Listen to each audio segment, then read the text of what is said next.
നമസ്തേ, ജനം ഡിബേറ്റിലേക്ക് സ്വാഗതം. ചൈന AI-യിൽ, അതായത് ആർട്ടിഫിഷ്യൽ ഇൻ്റലിജൻസിൽ തിരമാലകൾ സൃഷ്ടിക്കുന്നു. ഇവിടെ കുംഭമേളയിൽ മുങ്ങിക്കുളിക്കുന്നു. CPM രാജ്യസഭാംഗം ജോൺ ബ്രിട്ടാസിൻ്റെ അധിക്ഷേപകരമായ ഈ പരാമർശമാണ് ജന ഡിബേറ്റ് ഇന്ന് ചർച്ച ചെയ്യുന്നത്. ഹിന്ദു ഐക്യവേദി സംസ്ഥാന അധ്യക്ഷൻ RV ബാബു, സംവാദകൻ ശ്രീജിത്ത് പണിക്ക, ഇടത് നിരീക്ഷകൻ M ജയചന്ദ്രൻ, കാസയുടെ പ്രതിനിധി കെവിൻ പീറ്റർ എന്നിവർ ചേരുന്നു. എല്ലാ അതിഥികളെയും ഈ സംവാദത്തിലേക്ക് സ്നേഹാദരങ്ങളോടെ സ്വാഗതം ചെയ്യുന്നു, ഒപ്പം പ്രേക്ഷകരെയും. ശ്രീ RV ബാബു, ബ്രിട്ടാസിൻ്റെ പരാമർശത്തെ പല തലങ്ങളിൽ നിന്നും നോക്കിക്കാണേണ്ടതുണ്ട്. ചൈന സാങ്കേതിക വിപ്ലവം സൃഷ്ടിക്കുമ്പോൾ ഭാരതം പഴഞ്ചൻ സംസ്കാരത്തിൽ മുങ്ങിക്കുളിച്ചു നിൽക്കുന്നു എന്നായിരിക്കും ബ്രിട്ടാസ് പ്രധാനമായും ഉദ്ദേശിച്ചത്. രണ്ടാമത്തേത്, ഹൈന്ദവ ആചാരങ്ങളോട് ഒരു കമ്മ്യൂണിസ്റ്റുകാരനുള്ള പരമപുച്ഛം. അത് ആ കമ്മ്യൂണിസ്റ്റുകാരൻ്റെ രക്തത്തിൽ അലിഞ്ഞു ചേർന്നതാണല്ലോ. കുംഭമേള മ്ലേച്ഛമായ എന്തോ ആണെന്ന് ദ്യോതിപ്പിക്കും വിധം അവതരിപ്പിക്കുക, അല്ലേ? എനിക്ക് തോന്നുന്നു പല പല അജണ്ടകൾ ഉണ്ട് ഇത്തരം ഒരു പരാമർശത്തിന് പിന്നിൽ. താങ്കൾ എങ്ങനെയാണ് ഈ അധിക്ഷേപകരമായ പരാമർശത്തെ നോക്കിക്കാണുന്നത്? ആദ്യമായി തന്നെ ഈ പ്രസ്താവന, ജോൺ ബ്രിട്ടാസിന്റെ പ്രസ്താവനയെ കുറിച്ച് നമ്മൾ ചർച്ച ചെയ്യുമ്പോൾ നമ്മൾ മനസ്സിലാക്കേണ്ട ഒരു കാര്യം, ചൈനയുടെ പുറകിലായി ഭാരതം പോകുന്നു എന്നുള്ളതിന്റെ വിഷമത്തിന്റെ അടിസ്ഥാനത്തിൽ നടത്തിയൊരു പ്രസ്താവനയല്ല ഇത് എന്ന് ആദ്യമേ തന്നെ നമ്മൾ മനസ്സിലാക്കണം. ചൈന വളരെ വേഗത്തിൽ കുതിച്ചു പോകുന്നു സാങ്കേതിക രംഗത്ത്, ശാസ്ത്ര സാങ്കേതിക രംഗത്ത് ചൈന വളരെ മുന്നോട്ട് പോകുന്നു. ഭാരതം അതിനൊപ്പം എത്തുന്നില്ല, ഭാരതം വളരെ പുറകിലാണ് എന്ന ഒരു രാജ്യസ്നേഹിക്ക്, ഒരു ദേശസ്നേഹിക്ക് സ്വാഭാവികമായിട്ടുണ്ടാകുന്ന ഒരു വിഷമത്തിന്റെ അടിസ്ഥാനത്തിലല്ല. കാരണം ഇവര് ചങ്കിൽ ചൈനയെ കൊണ്ട് നടക്കുന്നവരാണ്, ചങ്കിൽ ഇന്ത്യയെ കൊണ്ട് നടക്കുന്നവരല്ല. അപ്പൊ ചങ്കിൽ ചൈനയെ കൊണ്ട് നടക്കുന്നവർ, അവര് ചൈനയുടെ ഈ മുന്നേറ്റത്തെ ഈ ഭാരതം അതിനോടൊപ്പം എത്തുന്നില്ല എന്ന് ഇവിടെ ഉദാഹരിക്കാൻ കാരണം കുംഭമേളയെ ആക്ഷേപിക്കാൻ വേണ്ടിയിട്ടാണ്. കുംഭമേള കോടിക്കണക്കിന് ജനങ്ങൾ അവിടെ വരുന്നു. കോടിക്കണക്കിന് ജനങ്ങളുടെ ഒരു സാംസ്കാരികമായ ഉത്സവമായിട്ട്, ഒരു ആധ്യാത്മിക ഉത്സവമായിട്ട് കുംഭമേള മാറുന്നു. എല്ലാവിധ ജാതി വ്യത്യാസങ്ങൾക്കും ഉപരിയായിട്ട്, വർഗവർണ്ണ വ്യത്യാസങ്ങൾക്കും ഉപരിയായിട്ട് ആയിരക്കണക്കിന്, പതിനായിരക്കണക്കിന് സന്യാസിമാർ അവിടെ ഒത്തുകൂടുന്നു. ഭാരതത്തിന്റെ ആധ്യാത്മികതയുടെ ഒരു വലിയ തോതിലുള്ള ഉയർത്തെഴുന്നേൽപ്പ്, ഒരു മുന്നേറ്റം, വിപ്ലവകരമായ രീതിയിലുള്ള ഒരു മുന്നേറ്റം ഈ കുംഭമേളയിലൂടെ പ്രത്യക്ഷമാകുന്നു. ഇപ്പോ ജനങ്ങൾ ഭാരതത്തിന്റെ നാനാദിക്കുകളിൽ നിന്നും എല്ലാവിധ വ്യത്യാസങ്ങളും, ഭാഷയുടെ, വർഗത്തിന്റെ, വർണ്ണത്തിന്റെ, ജാതിയുടെ എല്ലാ വ്യത്യാസങ്ങളും മറന്ന് കുംഭമേളയിലൂടെ ജനങ്ങൾ ഒരുമിച്ച് വരുന്നു. ആ തീർത്ഥത്തിൽ മുങ്ങി, പ്രയാഗിലെ ആ ത്രിവേണി സംഗമത്തിൽ മുങ്ങി 144 വർഷങ്ങൾക്ക് ശേഷം നടക്കുന്ന ഈ മഹാസംഭവത്തില് പങ്കാളിയാകാനായിട്ട് ജനങ്ങൾ അങ്ങ് വേറെ എവിടെയും കാണാത്ത രീതിയിൽ, ലോകത്ത് എവിടെയും കാണാത്ത രീതിയിൽ ചരിത്രത്തിൽ സ്ഥാനം പിടിക്കുന്ന തരത്തിൽ കുംഭമേള നടക്കുന്നു. അപ്പോ ആ കുംഭമേളയെ ആക്ഷേപിക്കാൻ വേണ്ടി, അവഹേളിക്കാൻ വേണ്ടിയാണ് ഈ ചൈനയുടെ ഉദാഹരണം അവിടെ ഉയർത്തിയത്. അല്ലാതെ ചൈന ഭാരതത്തിനേക്കാൾ മെച്ചപ്പെട്ടു പോകുന്നു എന്നുള്ളതിലുള്ള വിഷമം കൊണ്ടല്ല, മറിച്ച് അതിനകത്ത് അവർക്ക് സന്തോഷമേ ഉള്ളൂ. ചൈന മുന്നോട്ട് പോകുന്നതിൽ അവർക്ക് സന്തോഷമേ ഉള്ളൂ, ഭാരതം പിന്നോട്ട് പോകുന്നതിലും അവർക്ക് സന്തോഷമേ ഉള്ളൂ. അത് നമ്മൾ എത്രയോ തവണ കണ്ടിട്ടുണ്ട്. ചൈനയും ഭാരതവും തമ്മിലുള്ള പ്രശ്നങ്ങളൊക്കെ ഉണ്ടാവുന്ന സമയത്ത് അവർ ഏത് കാലത്തും ആരുടെ കൂടിയായിരുന്നു എന്ന് നമുക്കറിയാം. സഖാവ് അച്യുതാനന്ദന്റെ ആദ്യത്തെ പാർട്ടി നടപടി, അച്ചടക്ക നടപടി, അച്യുതാനന്ദനെതിരായിട്ടുള്ള പാർട്ടി അച്ചടക്ക നടപടി തന്നെ ഭാരതവും ചൈനയും തമ്മിലുള്ള യുദ്ധത്തില് ഇന്ത്യൻ പട്ടാളക്കാർക്ക് അന്ന് ഈ അച്യുതാനന്ദൻ രക്തം ദാനം നൽകി എന്നുള്ളതിന്റെ പേരിലായിരുന്നു അച്യുതാനന്ദനെതിരായിട്ടുള്ള ആദ്യത്തെ പാർട്ടി നടപടി. അപ്പൊ ഇവരുടെ നിലപാട് എപ്പോഴും ചൈനയ്ക്ക് അനുകൂലമാണ്. ചൈനയുടേതെന്നും ഇന്ത്യയുടേതെന്നും പറയുന്ന നാടിനെ മറ്റേ ഭൂമിക്ക് വേണ്ടിയുള്ള യുദ്ധമാണ്. ഭാരതം അങ്ങോട്ട് കയറി ആക്രമിക്കുകയാണ് ചെയ്തതെന്ന് നമ്പൂതിരിപ്പാടിന്റെ ഒക്കെ വളരെ പ്രസിദ്ധമായ അല്ലെങ്കിൽ കുപ്രസിദ്ധമായ പ്രസ്താവനയൊക്കെ നമ്മുടെ മുമ്പിലുണ്ട്. അപ്പോ ഇവരുടെ ഈ പ്രസ്താവനയെ നമ്മൾ കാണേണ്ടത് ഈ ശാസ്ത്ര സാങ്കേതിക രംഗത്ത് ചൈനയ്ക്കുള്ള മേൽക്കൈ ആ മേൽക്കൈ നേടുന്നു, ഭാരതം പുറകോട്ട് പോകുന്നു എന്നുള്ളതിന്റെ വിഷമത്തിന്റെ അടിസ്ഥാനത്തിലല്ല, മറിച്ച് അത് പറഞ്ഞ് കുംഭമേളയെ ആക്ഷേപിക്കാനാണ്, അവഹേളിക്കാനാണ്. ഇതാണ് ആദ്യമേ നമ്മൾ മനസ്സിലാക്കേണ്ട ഒരു കാര്യം. രണ്ടാമത്തെ കാര്യം, കമ്മ്യൂണിസ്റ്റ് പാർട്ടി എന്ന് പറയുന്നത് ആത്യന്തികമായി അവര് ഭാരതത്തെ അംഗീകരിക്കാത്ത പാർട്ടിയാണ്.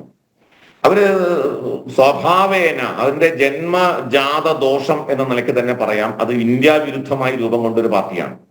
നമുക്കറിയാം, അത് താഷ്കെൻഡിൽ രൂപം കൊണ്ട സമയത്ത് ആരാണ് അത് രൂപീകരിച്ചത്, എങ്ങനെയുള്ളവരാണ് അങ്ങോട്ട് പോയത്? ഭാരതം കാഫറുകളുടെ നാടാണ്, ഇവിടെ നിന്ന് ഹിജറത്ത് പുറപ്പെട്ട് ഈ ദാറുൽ ഹറാബിൽ നിന്ന് ദാറുൽ ഇസ്ലാമിലേക്ക് ഭാരതത്തെ മാറ്റാൻ വേണ്ടി ഹിജറത്ത് പുറപ്പെട്ട ഒരു സംഘം ആളുകൾ താഷ്കെൻഡിൽ എത്തിച്ചേർന്ന് അവർ രൂപീകരിച്ച പാർട്ടിയാണ്. കമ്മ്യൂണിസ്റ്റ് പാർട്ടിയുടെ ചരിത്രം എഴുതിയിട്ടുള്ള ജി അധികാരി ആ കാര്യങ്ങളൊക്കെ വളരെ വ്യക്തമായിട്ട് അദ്ദേഹത്തിന്റെ history of the communist movement in India എന്നുള്ള പേരിൽ ഇറക്കിയിട്ടുള്ള പുസ്തകത്തിൽ വളരെ കൃത്യമായിട്ട് ഇതെല്ലാം രേഖപ്പെടുത്തിയിട്ടുണ്ട്. അല്ലാതെ സംഘപരിവാറിന്റെ ആരെങ്കിലും എഴുതിയ ചരിത്രമൊന്നുമല്ല. കമ്മ്യൂണിസ്റ്റ് നേതാക്കന്മാർ എഴുതിയ ചരിത്രത്തിൽ കമ്മ്യൂണിസ്റ്റ് പാർട്ടി എങ്ങനെ രൂപീകരിക്കപ്പെട്ടു എന്നതിനെ സംബന്ധിച്ച് എഴുതിയിട്ടുണ്ട്. അപ്പൊ അത് ഭാരതം കാഫറുകളുടെ നാടാണ്, ഇത് ദാറുൽ ഹറാബാണ് എന്ന് പറഞ്ഞ് ഇവിടെ നിന്ന് ഹിജ്റത്ത് പുറപ്പെട്ട ആളുകളെ സംഘടിപ്പിച്ചുകൊണ്ട് താഷ്കെൻഡിൽ വെച്ച് MN റോയ്, ലെനിനും ഒക്കെ ചേർന്നിട്ട് രൂപീകരിച്ച ഒരു സംഘടന. അപ്പൊ അവര് ആത്യന്തികമായി അവരുടെ ഈ DNA യിലുള്ളത് ഭാരത വിരുദ്ധ വികാരമാണ്, ഇന്ത്യ വിരുദ്ധ ജനുസാണ്. അപ്പോ അവർക്ക് ഭാരതത്തിന്റെ സംസ്കാരം, ഭാരതത്തിന്റെ ആധ്യാത്മിക, ഭാരതത്തിന്റെ പൈതൃകം, ഭാരതത്തിന്റെ പാരമ്പര്യം, ഇതിനെയൊക്കെ അവര് തുടക്കം മുതൽ എതിർത്തു വന്ന ഒരു ചരിത്രമാണുള്ളത്. ഇപ്പോ കമ്മ്യൂണിസ്റ്റ് പാർട്ടിയുടെ ആചാര്യന്മാരെന്ന് പറയുന്ന ആളുകളൊക്കെ എഴുതിയിട്ടുള്ള പുസ്തകങ്ങൾ മുഴുവൻ എടുത്താൽ അവർ ഭാരതത്തിന്റെ സാംസ്കാരിക മൂല്യങ്ങളെ എതിർത്തു പോകുന്ന ഒരു പാരമ്പര്യം നമുക്ക് കാണാൻ സാധിക്കും. വേദങ്ങളെയും ഉപനിഷത്തുക്കളെയും അതേപോലെ മഹാഭാരതം, രാമായണം തുടങ്ങിയിട്ടുള്ള ഇതിഹാസങ്ങളെ ഒക്കെ അതിനെ മുഴുവൻ നിശിതമായ വിമർശനങ്ങൾക്ക് വിധേയമാക്കിക്കൊണ്ട് അതെല്ലാം അപരിഷ്കൃതവും ഒരു ഫ്യൂഡലിസം സ്ഥാപിക്കാൻ വേണ്ടി ഉണ്ടാക്കിയതാണെന്നും മുതലാളിത്ത താല്പര്യങ്ങളെ സംരക്ഷിക്കുന്നതാണെന്നും ഈ വർഗ സമൂഹത്തെ അല്ലെങ്കിൽ അസംഘടിത ജനസമൂഹത്തെ കീഴ്പ്പെടുത്തി വെക്കാനായിട്ട് ഇവരുണ്ടാക്കി വെച്ചിട്ടുള്ള കൃതികളാണെന്നൊക്കെയുള്ള വ്യാപകമായ പ്രചരണങ്ങൾ നടത്തിക്കൊണ്ട് എല്ലാ കാലത്തും ഈ വേദങ്ങളെയും ഇതിഹാസങ്ങളെയും പുരാണങ്ങളെയും ഒക്കെ എതിർത്ത് വന്ന ഒരു പാരമ്പര്യമാണ് കമ്മ്യൂണിസ്റ്റ് പാർട്ടിക്കുള്ളത്. കമ്മ്യൂണിസ്റ്റ് പാർട്ടി നേതാക്കന്മാർ എഴുതിയിട്ടുള്ള മുഴുവൻ ചരിത്ര ഗ്രന്ഥങ്ങളും അങ്ങനെ തന്നെയാണ്. അപ്പൊ അതുകൊണ്ട് നമുക്ക് കമ്മ്യൂണിസ്റ്റ് പാർട്ടിയിൽ പെടുന്ന ഒരാളുടെ നിലപാട് ഈ കുംഭമേളയ്ക്ക് എതിരാവുന്നതിൽ അത്ഭുതപ്പെടാനില്ല. നമുക്കറിയാലോ, സനാതന ധർമ്മത്തെക്കുറിച്ച് അടുത്ത കാലത്ത് പിണറായി വിജയൻ നടത്തിയിട്ട് പ്രസ്താവന എന്തായിരുന്നു? സനാതനധർമ്മം അത് ജാതിയിൽ അധിഷ്ഠിതപ്പെട്ടതാണ് എന്നും സനാതന ധർമ്മം നശിക്കേണ്ടത് അനിവാര്യമാണ് എന്നും പിണറായി വിജയൻ പ്രസംഗിച്ചതായി അടുത്ത കാലത്താണ്. അപ്പൊ സനാതനധർമ്മത്തെക്കുറിച്ചും ഹൈന്ദവ ധർമ്മത്തെക്കുറിച്ചും ഹൈന്ദവ സംസ്കാരത്തെക്കുറിച്ചുമുള്ള കമ്മ്യൂണിസ്റ്റ് പാർട്ടിയുടെ നിലപാടില് പുതുമയില്ല. ജോൺ ബ്രിട്ടാസിന്റെ പ്രസ്താവനയിൽ പുതുമയില്ല. അതുകൊണ്ടാണ് അതിന് തൊട്ടു മുൻപായിട്ട് AN ഷംസീർ ഗണപതി മിത്താണ് എന്ന് പറഞ്ഞത്.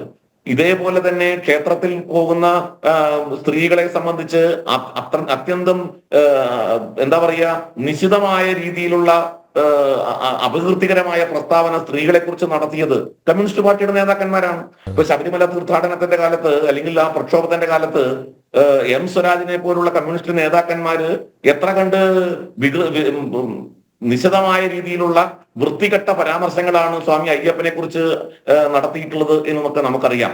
അതേപോലെ SFIയുടെ പ്രവർത്തകന്മാര് ഈ കേരളവർമ്മ കോളേജിൽ അവര് വരച്ചു വെച്ച കാർട്ടൂണുകൾ, ചിത്രങ്ങൾ, അതൊക്കെ എത്ര കണ്ട് ഹൈന്ദവ വിശ്വാസങ്ങളെയും ആചാരങ്ങളെയും ഒക്കെ നിശിതമായി വിമർശിക്കുന്നതോ അല്ലെങ്കിൽ അപഹസിക്കുന്നതോ ആക്ഷേപിക്കുന്നതോ, വിമർശിക്കുന്നതിൽ നമ്മൾ തെറ്റ് പറയുന്നില്ല, പക്ഷെ അപഹേളിക്കാൻ തക്ക രീതിയിൽ ആക്ഷേപിക്കുന്നതിന് വേണ്ടി മനഃപൂർവ്വം ഇത്തരത്തിലുള്ള പ്രസ്താവനകൾ നടത്തിക്കൊണ്ടിരിക്കുന്നത്. അതിന്റെ ഭാഗമാണ് ജോൺ ബ്രിട്ടാസിന്റെ ഈ പ്രസ്താവന. ആത്യന്തികമായി കമ്മ്യൂണിസ്റ്റ് പ്രസ്ഥാനത്തിൽ എല്ലാവരും അവര് സാധാരണ പാർട്ടി നേതാക്കന്മാരെ, പാർട്ടി അനുയായികൾക്ക് കമ്മ്യൂണിസ്റ്റ് പാർട്ടിയുടെ പ്രത്യയശാസ്ത്രത്തോട് ചേർന്ന് നിന്നുകൊണ്ടൊന്നും അല്ല അവര് പാർട്ടിയിൽ പ്രവർത്തിക്കുന്നത്. മറിച്ച് അവര് പല സാഹചര്യങ്ങളുടെ അടിസ്ഥാനത്തിൽ, അതുകൊണ്ട് അവര് ഈ പാർട്ടിയുടെ നയങ്ങളെ പൂർണ്ണമായും മനസ്സിലാക്കാതെ പാർട്ടിക്കൊപ്പം നിൽക്കുന്നുണ്ട്. പക്ഷേ കമ്മ്യൂണിസ്റ്റ് പാർട്ടിയെ മനസ്സിലാക്കുന്ന അല്ലെങ്കിൽ അതിന്റെ ആശയപരമായ അടിത്തറയിൽ നിന്നുകൊണ്ട് പ്രവർത്തിക്കുന്നവരൊക്കെ ആത്യന്തികമായി അവര് ഹിന്ദു വിരുദ്ധരാണ്, ഹൈന്ദവ വിശ്വാസങ്ങളെ എതിർക്കുന്നവരാണ്, ഭാരതത്തിനെതിരാണ്, അവര് ഭാരതത്തിന്റെ താല്പര്യത്തിനെതിരാണ്, ആത്യന്തിക രാജ്യവിരുദ്ധരാണ് എന്നുള്ള കാര്യത്തിൽ യാതൊരു സംശയവും ഇല്ല. അതിന്റെ അടിസ്ഥാനത്തിൽ വേണം ജോൺ ബ്രിട്ടാസിന്റെ ഈ പ്രസ്താവനയെ കാണാൻ എന്നാണ് പ്രാഥമികമായി ഈ വിഷയത്തിൽ ഞാൻ സൂചിപ്പിക്കാൻ ആഗ്രഹിക്കുന്നതിൽ നമ്പ്യാണ്. അല്ല, ഈ വ്യക്തി ജീവിതത്തിൽ മതത്തെ തള്ളിപ്പറയാത്ത ഒരാളാണ് ജോൺ ബ്രിട്ടാസ് മതത്തെ ചേർത്ത് പിടിക്കുന്ന ഒരാളാണ് അദ്ദേഹം എന്ന് അദ്ദേഹം തെളിയിച്ചിട്ടുണ്ട്. മാത്രമല്ല, ഈയിടെയാണ് അദ്ദേഹത്തിൻ്റെ മകളുടെ വിവാഹം കഴിഞ്ഞത്. പള്ളിയിൽ വെച്ച് എല്ലാ ആചാരങ്ങളോടെയും ആയിരുന്നു വിവാഹം കഴിഞ്ഞത്. നോക്കൂ, അപ്പോൾ സ്വന്തം മതത്തിലെ ചടങ്ങുകൾ അല്ലെങ്കിൽ ആചാരങ്ങളൊക്കെ സ്വാഗതാർഹമാണ്. പക്ഷേ അപരമതവിദ്വേഷം കൊണ്ടു നടക്കുകയും ചെയ്യുന്നു. മറ്റൊരു കാര്യം, ഇപ്പം നമുക്കറിയാം, നമ്മുടെ കമ്മ്യൂണിസ്റ്റുകാരാണല്ലോ ഇവിടെ കമ്പ്യൂട്ടർ വന്നപ്പോൾ അതിനെതിരെ പട്ടാപ്പകൽ പന്തം കൊളുത്തി പ്രകടനം നടത്തിയവരാണല്ലോ ഇവർ. മാത്രമല്ല, കമ്പ്യൂട്ടറുകളെല്ലാം തള്ളിപ്പൊളിച്ചവരാണല്ലോ ഈ കമ്മ്യൂണിസ്റ്റുകാർ. അവരാണിപ്പോൾ ആർട്ടിഫിഷ്യൽ ഇൻ്റലിജൻസ് പൊക്കിക്കൊണ്ട് നടക്കുന്നത്. പക്ഷേ നോക്കൂ, ഇന്നിപ്പോൾ അവരുടെ 24ാമത് പാർട്ടി കോൺഗ്രസ്, CPM-ൻ്റെ 24ാമത് പാർട്ടി കോൺഗ്രസ്സിൽ അവതരിപ്പിക്കുന്ന കരട് രാഷ്ട്രീയ പ്രമേയം, അതിൽ കൃത്യമായിട്ട് പറയുന്നുണ്ട് AI-ക്കെതിരെ നമ്മൾ പട നയിക്കണം എന്നാണ് പറഞ്ഞിരിക്കുന്നത്. എല്ലാം പരസ്പര വിരുദ്ധമാണ്. അല്ല, അനിൽ നമ്പ്യാര് ഇവരുടെ കാര്യം പറഞ്ഞാൽ ബഹുരസമാണ്. ഈ വ്യക്തമായ ഒരു നിലപാട് ഒരു കാര്യത്തിലും എടുക്കാൻ പറ്റാതെ ഈ കാലങ്ങള് പിന്നിടുമ്പോൾ ആ നിലപാടുകളൊക്കെ തെറ്റാണ് എന്ന് സമ്മതിക്കുന്ന അപൂർവം ജനുസുകളിൽപ്പെട്ട ഒരു രാഷ്ട്രീയ പ്രസ്ഥാനമാണ് ഈ കമ്മ്യൂണിസ്റ്റ് പാർട്ടി. നമുക്കറിയാലോ, തെറ്റുതിരുത്തലിന്റെ ഒരു വലിയ നീണ്ട പരമ്പര തന്നെ അവരുടെ പാർട്ടി ചരിത്രത്തിലുണ്ട്. തെറ്റുതിരുത്തുന്നതിൽ തെറ്റൊന്നുമില്ല. പക്ഷേ ആദ്യം അത് ഇപ്പോ കമ്പ്യൂട്ടറിന്റെ കാര്യം പറഞ്ഞു. കമ്പ്യൂട്ടറിനെ കുറിച്ച് ഇവര് അച്ചടിച്ച് പ്രസിദ്ധീകരിച്ച ഒരു പുസ്തകമുണ്ട്. ആ പുസ്തകത്തിന്റെ പേര് തൊഴിൽ തിന്നുന്ന ബഗൻ എന്നായിരുന്നു. തൊഴിൽ തിന്നുന്ന ബഗൻ എന്ന് പറഞ്ഞിട്ട് നാട്ടിലെ കമ്പ്യൂട്ടർ സെന്ററുകൾ അടിച്ചു പൊളിക്കുക, ബാങ്കുകളിൽ പോയിട്ട് ആ കമ്പ്യൂട്ടറൊക്കെ എടുത്ത് തകർക്കുക, ഇതൊക്കെ വലിയ തോതിൽ നടത്തിയ, അത് കമ്പ്യൂട്ടറിനെതിരെ മാത്രമല്ല, ട്രാക്ടർ വന്നപ്പോൾ ട്രാക്ടറിനെതിരെ, വിമാനത്താവളം വരുമ്പോൾ വിമാനത്താവളത്തിനെതിരെ, ഇങ്ങനെ നാട്ടിലെ സാങ്കേതിക വിപ്ലവത്തെ, ശാസ്ത്ര സാങ്കേതിക വിപ്ലവത്തെ മുഴുവൻ അപ്പാടെ എതിർത്ത് പോന്നിട്ടുള്ള ഒരു പ്രസ്ഥാനമാണ് കമ്മ്യൂണിസ്റ്റ് പാർട്ടി. അപ്പൊ അവരുടെ ഇപ്പൊ അടുത്ത കാലത്ത് പക്ഷേ AI എന്നുള്ളത് എന്തോ സോഷ്യലിസം കൊണ്ടുവരാനുള്ള വഴിയാണെന്നാണ് ഗോവിന്ദൻ പറഞ്ഞതായിട്ട് ഞാൻ മനസ്സിലാക്കിയത്. ഇപ്പൊ അത് തിരിച്ചു പറഞ്ഞിട്ടുണ്ടോ എന്ന് എനിക്ക് അറിഞ്ഞുകൂടാ. കാരണം ഇവർക്ക് വ്യക്തതയില്ല ഒരു കാര്യത്തിലും, ഒരു വിഷയത്തിലും അവർക്കൊരു വ്യക്തതയില്ല. ഇവിടെ അനിൽ നമ്പ്യാര് തുടക്കത്തിൽ സൂചിപ്പിച്ച പോലെ ജോൺ ബ്രിട്ടാസിന്റെ വ്യക്തി ജീവിതത്തിൽ ഞാൻ അനിൽ നമ്പ്യാരിന് ഒരു വീഡിയോ അയച്ചിട്ടുണ്ട്. ആ വീഡിയോ നമ്മുടെ ജോൺ ബ്രിട്ടാസിന്റെ മകളുടെ വിവാഹത്തിന്റെ വീഡിയോ ആണ്. അത് എനിക്ക് തോന്നുന്നു പ്രേക്ഷകർക്ക് കാണാൻ വേണ്ടിയിട്ട് അതൊന്ന് പ്ലേ ചെയ്താൽ കൊള്ളാമെന്ന് എനിക്ക് തോന്നുന്നുണ്ട്. എത്ര ഭക്തി ബഹുമാനത്തോടെയാണ് ജോൺ ബ്രിട്ടാസ് സ്വന്തം മകളുടെ വിവാഹം പള്ളിയിൽ ഒരു നല്ല, ഞാൻ അതിനെ അഭിനന്ദിക്കുന്നു കേട്ടോ. പാർട്ടിക്കകത്തുള്ള ഹിന്ദുക്കൾക്ക് മനസ്സിലാവാത്ത കാര്യം പാർട്ടിക്കകത്തെ ക്രിസ്ത്യാനികൾക്കും മുസ്ലിങ്ങൾക്കും നല്ല വ്യക്തമായിട്ട് മനസ്സിലായിട്ടുണ്ട്. അതുകൊണ്ട് അവരവരുടെ മതം അനുഷ്ഠിക്കുന്നതിൽ അവർക്ക് യാതൊരു വിഷമവുമില്ല. പക്ഷേ ഈ ജോൺ ബ്രിട്ടാസ് മറ്റു മതങ്ങളെ കുറിച്ച് പറയുമ്പോൾ, ഇപ്പൊ നമുക്കറിയാം, അമൃതാനന്ദമയി ദേവിയുടെ മഠവുമായി ബന്ധപ്പെട്ട് ജോൺ ബ്രിട്ടാസ് അമൃതാനന്ദമയിയെ അപകീർത്തിപ്പെടുത്തുന്ന തരത്തില് ഒരു ഇന്റർവ്യൂ നടത്തി. അമേരിക്കയിൽ, ഓസ്ട്രേലിയയിലൊക്കെ പോയിട്ട് ഒരു ഗ്രേറ്റ് ട്രേഡ് വെൽ എന്ന് പറയുന്ന 10-24 വർഷം മുമ്പ് മഠം വിട്ടുപോയി. അത് കഴിഞ്ഞ് ഒരു 10-20 വർഷത്തിന് ശേഷം അവരെഴുതിയ ഒരു പുസ്തകം, ആ പുസ്തകത്തെ അധികരിച്ച് ജോൺ ബ്രിട്ടാസ് അവരെ ഇന്റർവ്യൂ ചെയ്തു. വ്യാപകമായിട്ട് അമൃതാനന്ദമയി ദേവിയെയും ലോകം ആരാധിക്കുന്ന, ലോകത്തെ ലക്ഷക്കണക്കിന് ജനങ്ങൾ, അതും വിദേശത്തടക്കം നമ്മുടെ രാജ്യത്തിന്റെ അഭിമാനം ഉയർത്തിപ്പിടിക്കുന്ന തരത്തില് സേവന പ്രവർത്തനങ്ങളുടെ മാതൃകയായി നമുക്ക് കാണാൻ സാധിക്കുന്ന അമൃതാനന്ദമയി ദേവി, ലക്ഷക്കണക്കിന് ആളുകൾക്ക് ആശ്വാസം പകരുന്ന ആ അമൃതാനന്ദമയി ദേവി, ആ അമ്മയെ അപകീർത്തിപ്പെടുത്തുന്ന തരത്തിൽ എന്തെല്ലാം പ്രചരണങ്ങൾ ജോൺ ബ്രിട്ടാസിന്റെ നേതൃത്വത്തിൽ നടന്നു, നമ്മൾ കണ്ടതല്ലേ. എന്നാൽ ഇതേ രീതിയിൽ നിരവധി സംഭവങ്ങൾ നിരവധി മഠങ്ങളിൽ, നിരവധി മറ്റ് മതസ്ഥാപനങ്ങളിൽ നടക്കുന്നു. നിത്യേന എന്നോണം വാർത്തകൾ വരുന്നു. അവിടെ പോയിട്ട് ഇത്തരത്തിലുള്ള ഇന്റർവ്യൂ സംഘടിപ്പിച്ച് ജനങ്ങളുടെ മുമ്പാകെ കൊണ്ടുവരാനായിട്ടുള്ള യാതൊരു ഔത്സുക്യവും ഈ ജോൺ ബ്രിട്ടാസോ ജോൺ ബ്രിട്ടാസിനെ പോലുള്ള മാധ്യമ പ്രവർത്തകരോ കാണിച്ചതായിട്ട് നമ്മൾ കാണുന്നില്ല. പക്ഷേ ഒറ്റപ്പെട്ട ഏതോ ചില സംഭവങ്ങൾ അല്ലെങ്കിൽ തെറ്റിദ്ധാരണ ഉണ്ടാക്കുന്ന തരത്തിൽ ഉള്ള ഒരു പ്രസ്താവന നടത്തിക്കൊണ്ട് അവര് രംഗത്ത് വന്നപ്പോൾ അതിനെ വളരെ വലിയ തോതിൽ അവതരിപ്പിച്ച് അമ്മയെ അപകീർത്തിപ്പെടുത്താനുള്ള ശ്രമം ഉണ്ടായി. ഇതെല്ലാം ആസൂത്രിതമാണ്. ഹൈന്ദവ ബിംബങ്ങളെ, ഹൈന്ദവ സംസ്കാരത്തെ, ഹൈന്ദവ ആചാരങ്ങളെ, അനുഷ്ഠാനങ്ങളെ ഒക്കെ ഇല്ലാതാക്കുക, അതിനെ തകർത്ത് അതിനെ നമുക്ക് നോക്കൂ. ദേവീദേവന്മാരുടെ ചിത്രം വരയ്ക്കുക. MF ഹുസൈൻ ദേവീദേവന്മാരുടെ ചിത്രം വരച്ചു. ആ ദേവീദേവന്മാരുടെ ചിത്രം നഗ്ന ചിത്രം വരച്ചു. അതാണ് പ്രശ്നം. നമ്മൾ ആരാധിക്കുന്ന ഇപ്പൊ നമുക്ക് നമ്മുടെ സ്വന്തം അമ്മ അല്ലെങ്കിൽ സ്വന്തം ഭാര്യ, സ്വന്തം സഹോദരി എന്ന് പറയുമ്പോൾ അത് നമ്മുടേതാണ് എന്നുള്ള ഒരു അപ്പോ അവരെ കുറിച്ച് അവരുടെ നഗ്ന ചിത്രം വരച്ചാൽ നമുക്ക് ആർക്കെങ്കിലും ഇഷ്ടപ്പെടുമോ? നമ്മൾ ആരാധിക്കുന്ന സരസ്വതി ദേവിയുടെ ചിത്രം നഗ്നമായിട്ട് വരയ്ക്കുന്നു, ഭാരതമാതാവിന്റെ ചിത്രം നഗ്ന ചിത്രം വരയ്ക്കുന്നു, സീതാദേവിയുടെ ചിത്രം വരയ്ക്കുന്നു. അങ്ങനെ വരച്ചയാൾക്ക് രവിവർമ്മ പുരസ്കാരം കൊടുക്കുന്നു. ആര് കൊടുക്കുന്നു? ഇടതുപക്ഷ സർക്കാർ. MA ബേബിയും സാംസ്കാരിക വകുപ്പ് മന്ത്രിയായിരുന്ന സമയത്ത് MM ഹുസൈന് രവിവർമ്മ പുരസ്കാരം കൊടുക്കാൻ തീരുമാനിക്കുന്നു. ഇത് എന്ത് മാനസികാവസ്ഥയാണ് കാണിക്കുന്നത്? ഹിന്ദു ആചാരങ്ങളെയും വിശ്വാസങ്ങളെയും ഹിന്ദുക്കളുടെ ചിന്താ പദ്ധതികളെയും ഒക്കെ ആക്രമിക്കുക, ഇല്ലാതാക്കുക. ഇടയ്ക്കിടയ്ക്ക് ഇവർ മനുസ്മൃതി ഉയർത്തിക്കൊണ്ട് ഹിന്ദു ധർമ്മത്തെ ആക്ഷേപിക്കും. മനുസ്മൃതി സ്ത്രീ സ്വാതന്ത്ര്യം അർഹതി എന്നു. ഇവിടെ നമ്മുടെ അടുത്ത ദിവസമാണ് സ്ത്രീകൾ പൊതുയിടത്ത് വരാൻ പാടില്ല, പൊതുയിടങ്ങളിൽ വരാൻ പാടില്ല, സ്ത്രീകളും പുരുഷന്മാരും തുല്യരല്ല, അവർക്ക് ബസ്സിൽ അവർക്ക് പ്രത്യേക സീറ്റില്ലേ, പബ്ലിക് ടോയ്ലറ്റ് അവർക്ക് പ്രത്യേകമല്ലേ എന്നൊക്കെ പറഞ്ഞ് ഈ കേരളത്തിലെ ഒരു മുഖ്യ രാഷ്ട്രീയ പ്രസ്ഥാനത്തിന്റെ നേതാവ് രംഗത്ത് വരുമ്പോ ഇവര് കണ്ട മട്ട് നടിക്കുന്നുണ്ടോ? പാർട്ടി സമ്മേളനങ്ങൾ നടക്കുകയല്ലേ? പാർട്ടി സമ്മേളനങ്ങൾ മൊത്തം 14 ജില്ലയിലും പാർട്ടി സമ്മേളനങ്ങൾ നടക്കുമ്പോൾ ഈ മുസ്ലിം ലീഗിന്റെ പ്രസ്താവന, സമസ്തയുടെ പ്രസ്താവന, AP അബൂബക്കർ മുസ്ലിയാരുടെ പ്രസ്താവന, ഈ പ്രസ്താവനകൾക്കെതിരെ ആഞ്ഞടിക്കാൻ എന്തേ പിണറായി വിജയന് സാധിക്കുന്നില്ല? എന്തേ MV ഗോവിന്ദന് സാധിക്കുന്നില്ല? പാർട്ടി നേതാക്കന്മാർ മിണ്ടുന്നില്ലല്ലോ. തോമസ് ഐസക് പറഞ്ഞത് എന്തായിരുന്നു? തോമസ് ഐസക് പറഞ്ഞത് അത് അവരുടെ വിശ്വാസമല്ലേ എന്നാണ്. ജമാഅത്തെ ഇസ്ലാമി പറയുന്ന പോലെ ഒരു മതരാഷ്ട്രവാദത്തെ കുറിച്ച് അവർ പറയുന്നില്ലല്ലോ എന്നാണ്. ഈ ഇരട്ടത്താപ്പ്, ഹിന്ദു വിരുദ്ധത, അടിസ്ഥാനപരമായി ഹൈന്ദവ വിരുദ്ധത കൈമുതലാക്കിയിട്ടുള്ളൊരു പ്രസ്ഥാനം അവരുടെ വായിൽ നിന്ന് ഇതല്ലാതെ വരില്ല അനിൽ നമ്പ്യാർ. അവര് തികഞ്ഞ ഹിന്ദു വിരുദ്ധരാണ്, രാഷ്ട്രവിരുദ്ധരാണ്. ഈ നാടിന്റെ ദേശീയതയ്ക്കും ധർമ്മത്തിനും നാടിന്റെ സംസ്കാരത്തിനും എതിരായി പ്രവർത്തിക്കുന്ന കൈക്കോടാലികളാണ് എന്നുള്ള കാര്യത്തിൽ യാതൊരു സംശയവുമില്ല. അതുകൊണ്ട് തന്നെ അവർക്കെതിരായിട്ടുള്ള ശക്തമായ പ്രതിരോധവും അവർക്കെതിരായിട്ടുള്ള പ്രചരണവും നാം മുന്നോട്ട് കൊണ്ടുപോയേ മതിയാകൂ. ഈ നാടിന്റെ സുരക്ഷയ്ക്ക്, ഈ നാടിന്റെ രക്ഷയ്ക്ക് അത് അനിവാര്യമാണ് എന്നാണ് ഞാൻ പറയാൻ ആഗ്രഹിക്കുന്നത്.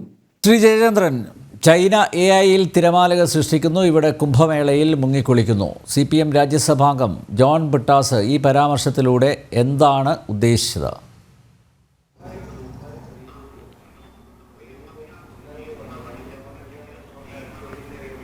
ഹലോ, കേൾക്കാമോ? കേൾക്കാം. ഹലോ, കേൾക്കാം, പറഞ്ഞോളൂ. അല്ല, ഇത് ഇത്തരം ഒരു ഇപ്പം പിന്നെ ബ്രിട്ടാസിനെ കോട്ട് ചെയ്ത് ഇവിടെ ഈ ചർച്ച ഇങ്ങനെ നടത്തുമ്പോൾ ഞാൻ ആ ചർച്ചയിൽ ഇപ്പോൾ വന്നിരിക്കുന്നുണ്ടല്ലോ. ഇപ്പോൾ RV ബാബു കുറേ അധികം കാര്യങ്ങൾ പറഞ്ഞു. ഇതുമായി ബ്രിട്ടാസിനെ എന്താണ് കണക്ട് ചെയ്യുന്നതെന്നുള്ളത് എനിക്ക് ഇപ്പോഴും മനസ്സിലായിട്ടില്ല കേട്ടോ. ചൈനയിലെ AI തിരമാലയെക്കുറിച്ച് ആ സ്റ്റേറ്റ്മെൻറ്റിൽ ഒരു വാചകമാണല്ലോ താങ്കൾ ഇപ്പോൾ പറഞ്ഞത്. ഇവിടെ ഗംഗയിൽ മുങ്ങിക്കുളിക്കുന്നു. അതെന്താ? അതിൻ്റെ അകത്ത് എന്തെങ്കിലും ആക്ഷേപകരമായ എന്തെങ്കിലും സംഗതികളുണ്ടോ നമ്പ്യാർ? ആരെങ്കിലും ആക്ഷേപിച്ചിട്ടുണ്ടോ? ഹിന്ദു മതത്തിനെ ആക്ഷേപിച്ചോ? കുംഭമേളയെ ആക്ഷേപിച്ചോ? ഏതെങ്കിലും തരത്തിലുള്ള അധിക്ഷേപം നടത്തിയോ? എന്താണ് ഉദ്ദേശിക്കുന്നത്? അല്ല, അത് എന്താണ് ഉദ്ദേശിച്ചതെന്ന് പറഞ്ഞാൽ മതി. അദ്ദേഹം എന്താണ് ഉദ്ദേശിച്ചതെന്ന് മാത്രം ഒന്ന് വ്യക്തമാക്കിയാൽ മതി. അല്ല, അവിടെ ഈ രാജ്യസഭയിലാണല്ലോ ഈ പ്രശ്നം നടന്നു എന്ന് പറയുന്നത്. രാജ്യസഭയിൽ നടന്ന് ഇതിനേക്കാളും അതിരൂക്ഷമാണ്. അത് ജനം TV-ക്ക് ഡൽഹിയിലും ഉണ്ടല്ലോ, ശക്തമായ ബ്യൂറോ ഉണ്ടല്ലോ, അന്വേഷിച്ചാൽ മതി. അവർ രാജ്യസഭയിൽ പോകുന്നവരുമാണല്ലോ. അന്നമ്പ്യാർ പറഞ്ഞതിൻ്റെ എത്രയോ ഇരട്ടി ശക്തിയിലാണ് പിന്നെ വളരെ രൂക്ഷമായി AICC പ്രസിഡന്റ് മല്ലികാർജുൻ ഖാർഗെ പറഞ്ഞത് കുംഭമേളയിൽ സർക്കാർ പുറത്തുവിട്ട കണക്ക് പ്രകാരം ആദ്യം 16, പിന്നെ 30, പിന്നെ 40 എന്നൊക്കെ പറയുന്നുണ്ട്. ചില പോലീസുകാർ 60 എന്നും പറയുന്നുണ്ട്. പക്ഷേ ആയിരക്കണക്കിന് പേരാണ് മരിച്ചത്. ജോൺ ബ്രിട്ടാസ് അല്ല പറഞ്ഞത്. AICC അധ്യക്ഷൻ മല്ലികാർജുൻ ഖാർഗെ രാജ്യസഭയിലാണ് പറഞ്ഞത്. ആരും ഒന്നും ചോദിച്ചില്ലല്ലോ. അങ്ങനെയല്ലല്ലോ. അത്ര ഒരു പ്രസ്താവനയും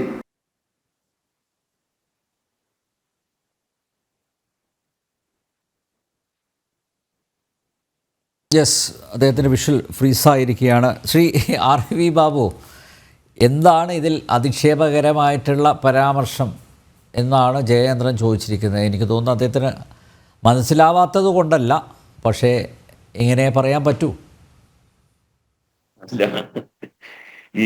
പിന്നെ എന്തിനാണ് അദ്ദേഹം ആ പ്രസ്താവന നടത്തിയത് എന്ന് വ്യക്തമാക്കണമല്ലോ. ഇപ്പൊ ഇവിടെ ഈ കുംഭമേളയിൽ മുങ്ങിക്കുളിക്കുന്നു എന്ന് ഉള്ള ആ പ്രസ്താവന അധിക്ഷേപകരമല്ല, ഞാൻ അങ്ങനെ അധിക്ഷേപിക്കാൻ വേണ്ടിയല്ല എന്ന് വ്യക്തമാക്കേണ്ടത് ജോൺ ബ്രിട്ടാസ് ആണ്. പിന്നെ എന്തിനാണ് ആ പ്രസ്താവന ഇങ്ങനെ ഒരു താരതമ്യം നടത്തിയത്? അരിയാഹാരം കഴിക്കുന്ന എല്ലാവർക്കും അത് മനസ്സിലാവുമല്ലോ.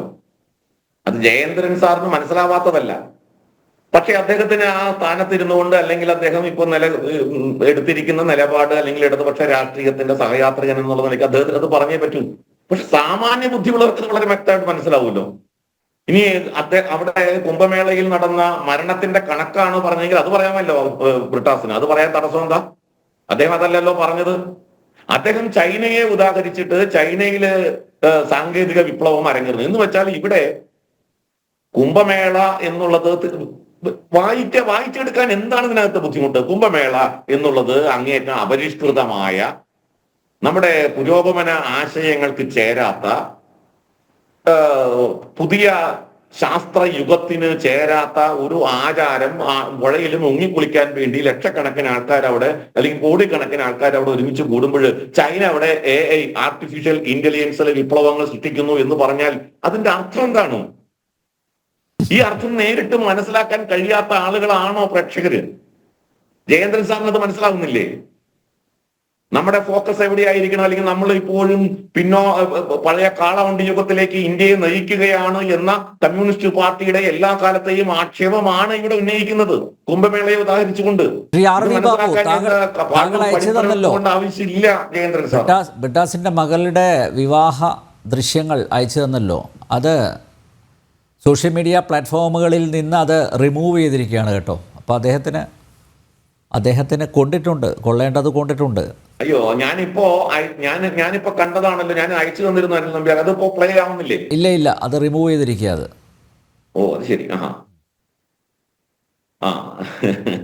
അപ്പോ അല്ല, ഇത് വളരെ വ്യക്തമാണ്.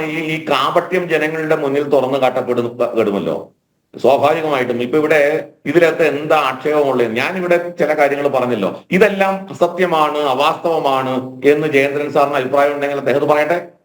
ഞാൻ ഉന്നയിച്ച കാര്യങ്ങളിൽ അവാസ്തവമുണ്ട്, അല്ലെങ്കിൽ ഇത് അങ്ങനെ ഒരു വായനയല്ല അതിന് വേണ്ടത്, വേറൊരു വായനയാണ് അതിനകത്ത് വേണ്ടത് എന്നുണ്ടെങ്കിൽ പ്രത്യയശാസ്ത്രപരമായി കമ്മ്യൂണിസ്റ്റ് പാർട്ടി മുന്നോട്ട് വയ്ക്കുന്ന ആ വായന എന്താണ്?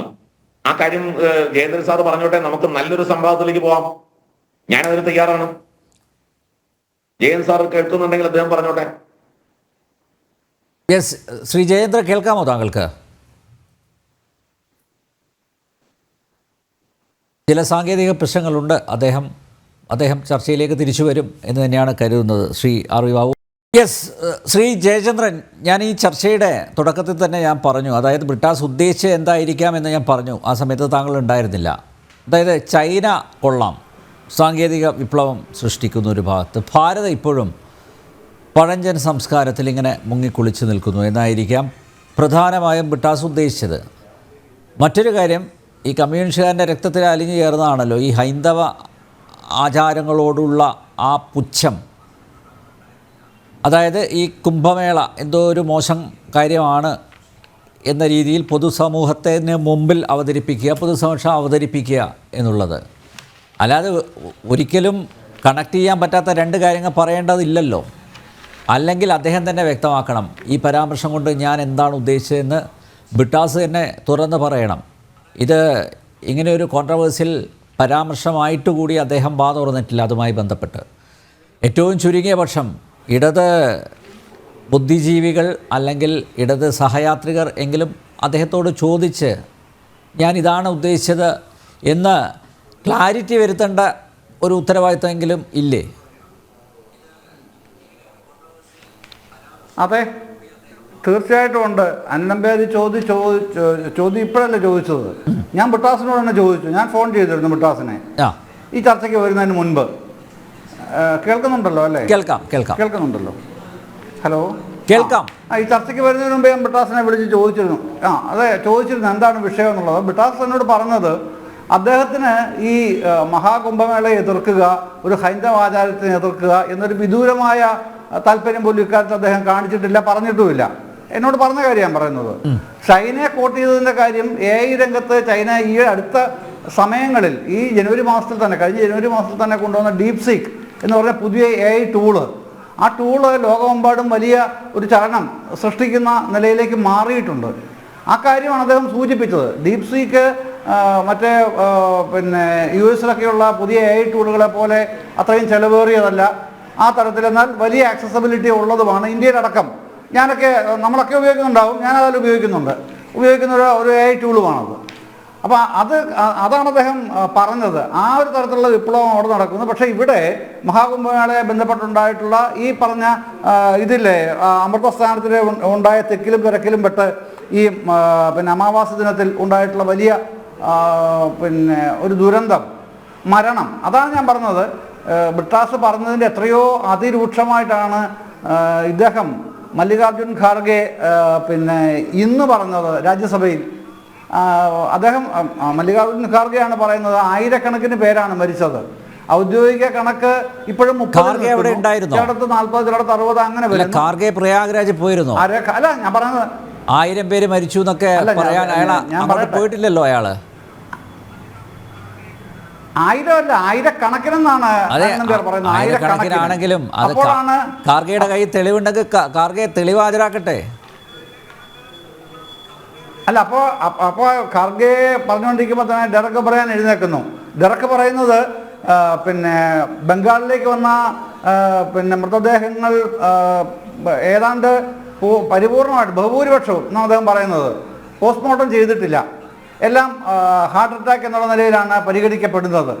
അത് തെക്കിലും തിരക്കിലും പെട്ടാണ് മരിച്ചത്. പക്ഷേ പോസ്റ്റ്മോർട്ടം ചെയ്യാതെയാണ് അവിടെ നിന്നുള്ള മൃതദേഹങ്ങൾ, 100 കണക്കിന് മൃതദേഹങ്ങളാണ് പിന്നെ ബംഗാളിൽ എത്തിക്കൊണ്ടിരിക്കുന്നതെന്ന് ഡെറക് ഒബ്രയാൻ പറയുന്നു. അത് അവിടെ തന്നെ പറയുന്നു. അപ്പോൾ മറ്റൊരു സന്ദർഭത്തിൽ ഞാൻ മുമ്പേ പറഞ്ഞതുപോലെ ഇദ്ദേഹം ഉണ്ടല്ലോ, രാംഗോപാൽ യാദവ്, സീനിയർ മെമ്പറാണല്ലോ സമാജ്വാദി പാർട്ടിയുടെ, അദ്ദേഹവും മനോജ് ഷായും എന്തു ആയിക്കൊള്ളട്ടെ, നേതാക്കന്മാർ പലതും പറയും. പക്ഷേ നേതാക്കന്മാർ പലതും പറയും, എന്തു ആയിക്കൊള്ളട്ടെ, അതൊന്നും നമ്മുടെ വിഷയമല്ല. പക്ഷേ ഇതിനെ താരതമ്യപ്പെടുത്താൻ മാത്രം എന്താണുള്ളത് എന്നുള്ളതാണ്. അല്ല, താരതമ്യം ഇല്ല. ഞാൻ പറഞ്ഞു വരുന്നത് അതാണ് അനിൽ. ഞാൻ പറയുന്നത് നിങ്ങൾ ഈ പറയുന്നത് പോലൊരു താരതമ്യം ജോൺ ബ്രിട്ടാസ് MP നടത്തിയിട്ടില്ല. പാർലമെന്റിലോ പുറത്തോ ഇതുമായി ബന്ധപ്പെട്ട് നടത്തിയിട്ടില്ല. അദ്ദേഹത്തിന് അത്തരത്തിലുള്ളൊരു തർക്കമോ അഭിപ്രായ വ്യത്യാസമോ ഇക്കാര്യത്തിൽ ഉള്ളതായിട്ട് ഞാൻ അങ്ങനെ ഒരു പരാമർശം നടത്തിയിട്ടില്ല എന്ന് അദ്ദേഹത്തിന് നിഷേധിച്ചാൽ പോരെ? അതേ ഈ നിമിഷം വരെ വാ തുറന്നിട്ടില്ലല്ലോ. അയാൾ ഒരു കാര്യം ചെയ്തു. സോഷ്യൽ മീഡിയ പ്ലാറ്റ്ഫോമിൽ നിന്ന് അദ്ദേഹത്തിന്റെ മകളുടെ വിവാഹ ചിത്രങ്ങളൊക്കെ നീക്കം ചെയ്തിട്ടുണ്ട്. ആ മനോഹരമായ ദൃശ്യങ്ങളൊക്കെ അദ്ദേഹം നീക്കം ചെയ്തിട്ടുണ്ട് കേട്ടോ. അപ്പൊ അതിലൊക്കെ അദ്ദേഹം വളരെ അദ്ദേഹത്തിന്റെ മകളുടെ ചിത്രമായിട്ട് ഇതിനെയൊക്കെ ബന്ധിപ്പിക്കുന്ന എന്തിനാണ്? അല്ല, ഹിന്ദുക്കളുടെ നെഞ്ചത്തോട്ട് കയറാൻ ഒരു കുഴപ്പമില്ല അല്ലേ? അത് ഞാൻ പറഞ്ഞില്ലേ, നിങ്ങളിത് അനാവശ്യമായിട്ടൊരു അജണ്ട താങ്കൾക്ക് അനാവശ്യമായിരിക്കും, പക്ഷേ ഞങ്ങൾക്ക് ആവശ്യമാണിത്. ഇദ്ദേഹത്തിന്റെ നാക്ക് പൊങ്ങുവോ? ഇദ്ദേഹത്തിന്റെ നാക്ക് പോകും. ഇപ്പോൾ മാമോദീസക്കെതിരെ അല്ലെങ്കിൽ വേളാങ്കണ്ണി തീർത്ഥാടനത്തിന് എതിരെ അല്ലെങ്കിൽ ഉംറയ്ക്കെതിരെ ഈ ബ്രിട്ടാസ് ഇതേ രീതിയിൽ ഒരു പരാമർശം നടത്തുമോ? വിവരമറിയും അദ്ദേഹം. അല്ല, എന്ത് പരാമർശം നടത്തിയെന്ന് നിങ്ങൾ പറയുന്ന അനിൽ നമ്പ്യാർ? ഹിന്ദു മതത്തിനോ ഹിന്ദു ആചാരത്തിനോ കുംഭമേളയ്ക്കോ എതിരായിട്ട് എന്തെങ്കിലും ഒരു അക്ഷരം പിന്നെ ജോൺ ബ്രിട്ടാസ് പറഞ്ഞിട്ടുണ്ടെങ്കിൽ നിങ്ങൾ പറയുന്നത് ന്യായമുണ്ട്. അങ്ങനെയൊന്നും ഇല്ലാത്ത സാഹചര്യത്തിൽ ആരോപിക്കുകയല്ലേ? ഇവിടെ കുംഭമേളയെ മുങ്ങിക്കുളിച്ച് വെക്കുന്നു എന്ന് പറഞ്ഞാൽ എന്താ അർത്ഥം? അതൊരു തെറ്റായ കാര്യം എന്നല്ലേ? അല്ല, കുംഭമേള മുങ്ങിക്കുളിച്ച് നിൽക്കുന്നതോടെ തെറ്റല്ലല്ലോ, ശരിയല്ലേ? മുങ്ങിക്കുളിച്ചു തന്നെയല്ലേ നിൽക്കുന്നത് കുംഭമേളയിൽ? അതെന്താ അത് തെറ്റായിട്ട് ചൈന ആർട്ടിഫിഷ്യൽ ഇന്റലിജൻസിൽ തിരമാലകൾ സൃഷ്ടിക്കുന്നു, ഇവിടെ കുംഭമേളയെ മുങ്ങിക്കുളിച്ച് നിൽക്കുന്നു പറയുമ്പോൾ സാമാന്യ ബോധമുള്ള ആർക്കും മനസ്സിലാവും. ശ്രീജയേന്ദ്രൻ താങ്കൾക്കത് എനിക്കറിയില്ല, താങ്കൾ അത് എങ്ങനെയാണ് എടുത്തിരിക്കുന്നത് എന്നുള്ളത്. ഓക്കെ, ശ്രീജിത്ത് പണിക്കർ ഇവിടെ എത്തിയിട്ടുണ്ട്. ശ്രീജിത്തെ സംവാദത്തിലേക്ക് സ്വാഗതം. ശ്രീജിത്ത് ഇതിൽ പിന്നെ അസാധാരണമായിട്ടൊന്നുമില്ല, വളരെ കാഷ്വലായിട്ടുള്ളൊരു റിമാർക്ക് ആണ് എന്നാണ് ശ്രീ ജയേന്ദ്രൻ പറഞ്ഞു വെച്ചിരിക്കുന്നത്. ശ്രീ അനിൽ, ഞാൻ അല്പം വൈകിയാണ് ചർച്ചയിൽ ചേരുന്നത്. അവസാന ഭാഗം ശ്രീ ജയചന്ദ്രൻ സംസാരിക്കുന്ന ഭാഗത്താണ് ഞാൻ കേട്ടത്. അപ്പോൾ താങ്കൾ ഇവിടെ ശ്രീ ജോൺ ബ്രിട്ടാസിന്റെ മകളുടെ വിവാഹവുമായി ബന്ധപ്പെട്ട ഫോട്ടോകൾ അദ്ദേഹം സോഷ്യൽ മീഡിയയിൽ നിന്ന് മാറ്റി എന്നുള്ള ഒരു കാര്യം പറഞ്ഞപ്പോൾ അതൊക്കെ എന്തിനാണ് ഇവിടെ പറയുന്നത് എന്നാണ് ശ്രീ ജയചന്ദ്രൻ ചോദിച്ചത്. അത് ശരിയായിട്ടുള്ള ഒരു ചോദ്യമാണ്, കാരണം അതിനിവിടെ പ്രസക്തി ഇല്ലല്ലോ. അതേപോലെ തന്നെ നമുക്ക് ബ്രിട്ടാസിനോട് ചോദിക്കാനുള്ളത്, അദ്ദേഹം ചൈനയുടെ AI സാങ്കേതിക വിദ്യയെ പറ്റി പറയുമ്പോൾ നമ്മുടെ നാട്ടിലെ കുംഭമേളയെ പറ്റി പറയുന്നത് എന്തിനാ?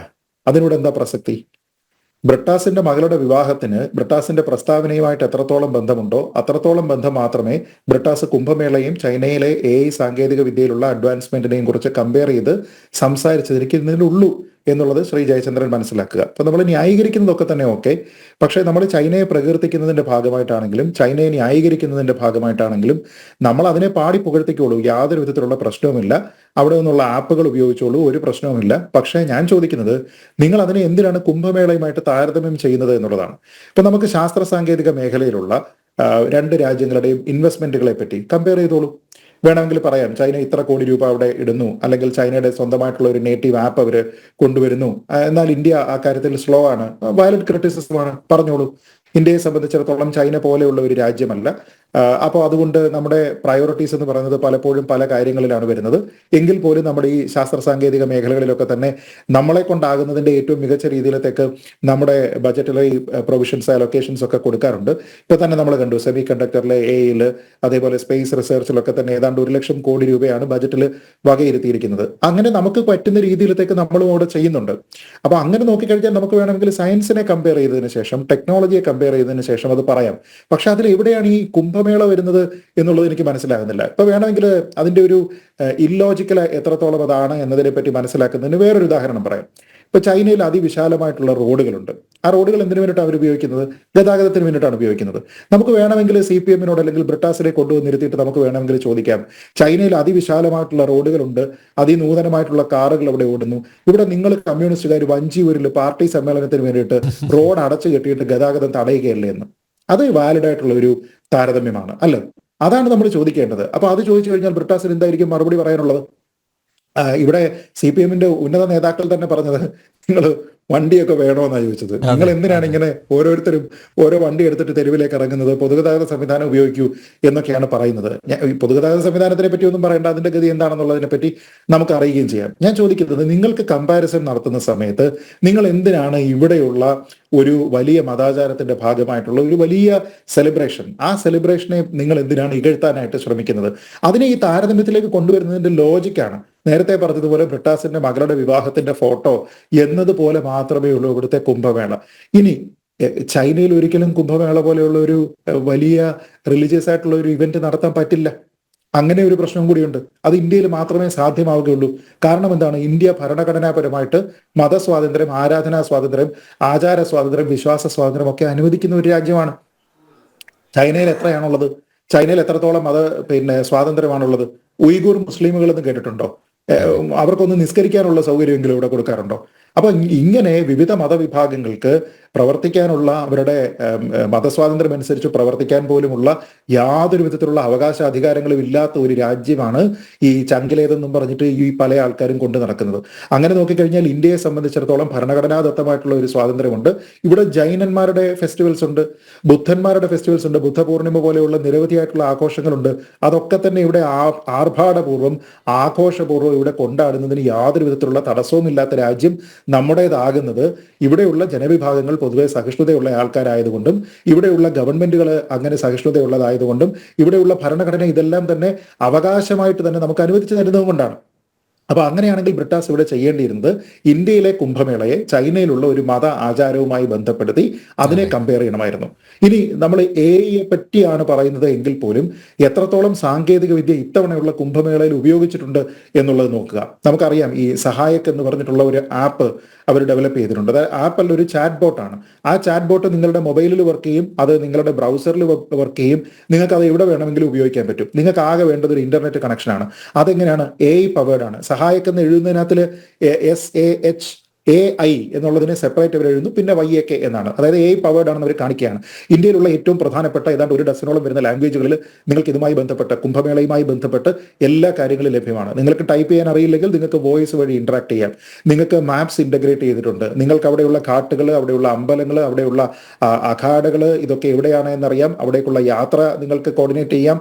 നിങ്ങൾക്ക് താമസിക്കാനുള്ള സൗകര്യം നിങ്ങളുടെ ബജറ്റിനനുസരിച്ച് തിരഞ്ഞെടുക്കാം. ഹോട്ടൽ വേണമെങ്കിൽ അതെടുക്കാം, ഹോം സ്റ്റേ വേണമെങ്കിൽ അതെടുക്കാം. എല്ലാ കാര്യങ്ങളും ചെയ്യുകയും ചെയ്യാം. ഒപ്പം ട്രാവൽ സേഫ്റ്റി അഡ്വൈസർ നിങ്ങൾക്ക് അവിടെ കിട്ടുകയും ചെയ്യും. ഇത് ചെയ്തിട്ടുണ്ട്. ഇതങ്ങനെ നോക്കിക്കഴിഞ്ഞാൽ AI ആണ്. എത്ര കോടി ആൾക്കാർക്ക് വേണ്ടിയിട്ടാണ് അത് മാനേജ് ചെയ്യുന്നത് എന്നുള്ളത് ആലോചിച്ച് നോക്കുക. അപ്പോൾ വളരെ റിയൽ ടൈം ആയിട്ടുള്ള അപ്ഡേറ്റുകൾ നിങ്ങൾക്ക് കിട്ടുന്ന രീതിയിലത്തേക്ക്. അതേപോലെ 2700-ലധികം AI ക്യാമറകൾ ഇവിടെ ഉണ്ട്.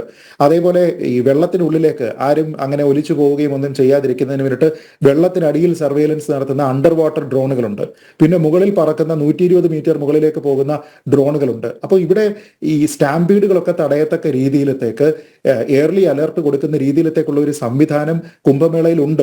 എന്നിട്ടും സ്റ്റാമ്പീഡ് ഉണ്ടായിരിക്കുന്നത് എന്തുകൊണ്ടാണ്, അവിടെ ആൾക്കാരുടെ മരണം ഉണ്ടായിരിക്കുന്നത് എന്തുകൊണ്ടാണ് എന്ന് ചോദിച്ചു കഴിഞ്ഞാൽ, ഇന്ത്യയിൽ പ്രത്യേകിച്ച് പ്രയാഗ്രാജിൽ മാത്രമല്ല ഇന്ത്യയിൽ മൊത്തത്തിൽ നിലനിൽക്കുന്ന ഒരു VIP കൾച്ചറുണ്ട്. ആ VIP കൾച്ചറിന്റെ ഭാഗമായിട്ട് VIP പോകുന്ന സമയത്ത് അവർക്ക് പ്രത്യേകമായിട്ടുള്ള സൗകര്യമൊരുക്കും.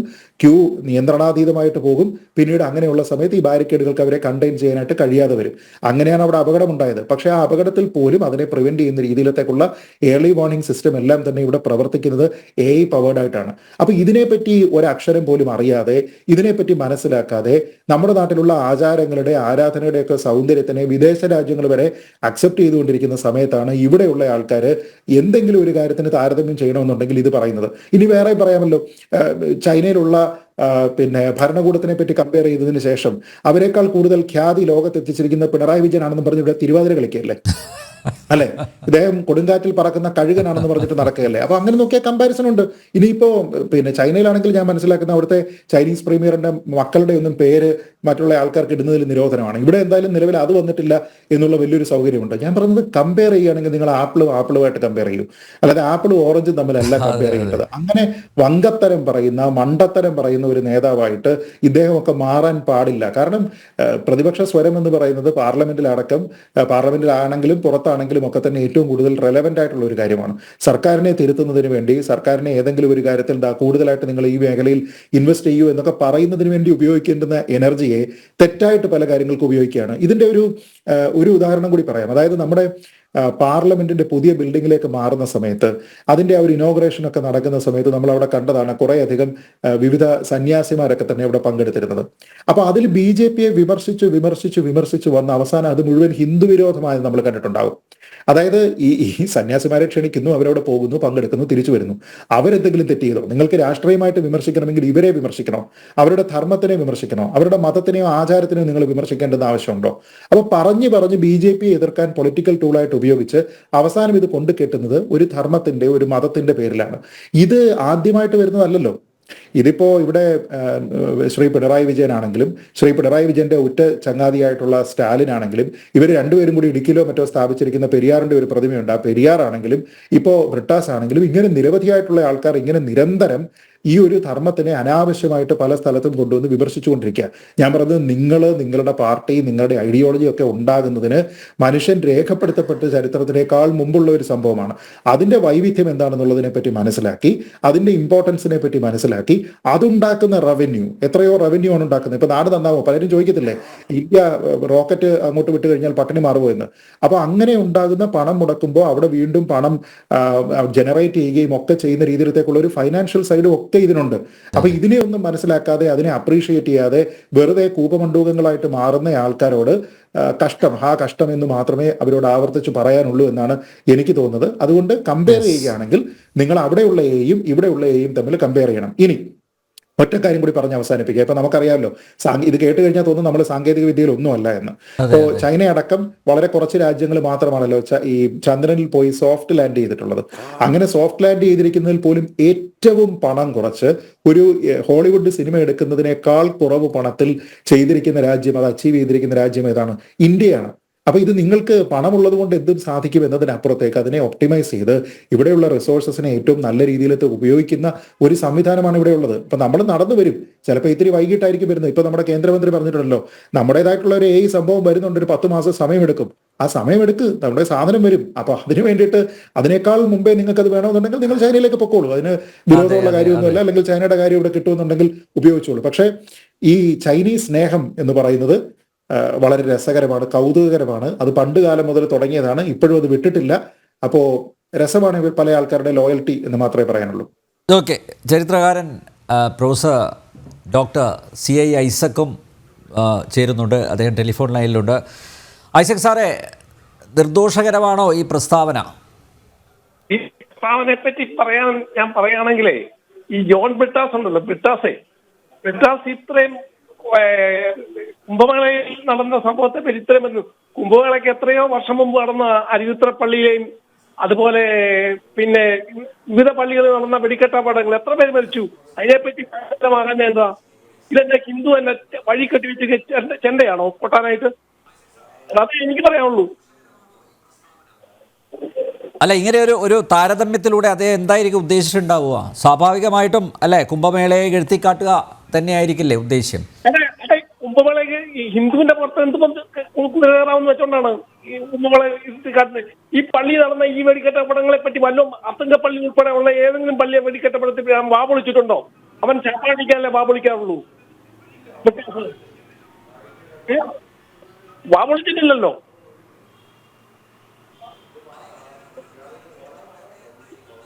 ശരി, ഡോക്ടർ CI ഐസക് പ്രതികരിച്ചതിന്. ശ്രീ ജയേന്ദ്രൻ, കുംഭമേളയിൽ പോലും AI സാങ്കേതിക വിദ്യ ഫലപ്രദമായി വിനിയോഗിച്ചിട്ടുണ്ട്. ശ്രീജിത്ത് അത് ഉദാഹരിക്കുകയുണ്ടായി ഇവിടെ. അക്ഷരം വന്നിട്ടോ? ശ്രീ ജയേന്ദ്ര, കേൾക്കാമോ? ഇപ്പൊ കേൾക്കാം, പെട്ടെന്ന് പോകുന്നുണ്ട് ഇതേ. പറഞ്ഞോളൂ. കുംഭമേളയിൽ പോലും AI സാങ്കേതിക വിദ്യ പ്രയോജനപ്പെടുത്തിയിരിക്കുന്നു. എന്നോടാണോ ചോദിക്കുന്നത്? അതെ, താങ്കളോട് തന്നെ.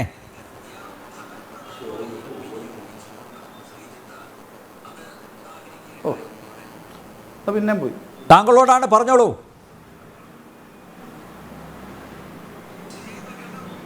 എനിക്ക് ചോദ്യം കേൾക്കാൻ വയ്യായിരുന്നു എന്നോടാണെങ്കിൽ. ഞാൻ ആവർത്തിക്കാം.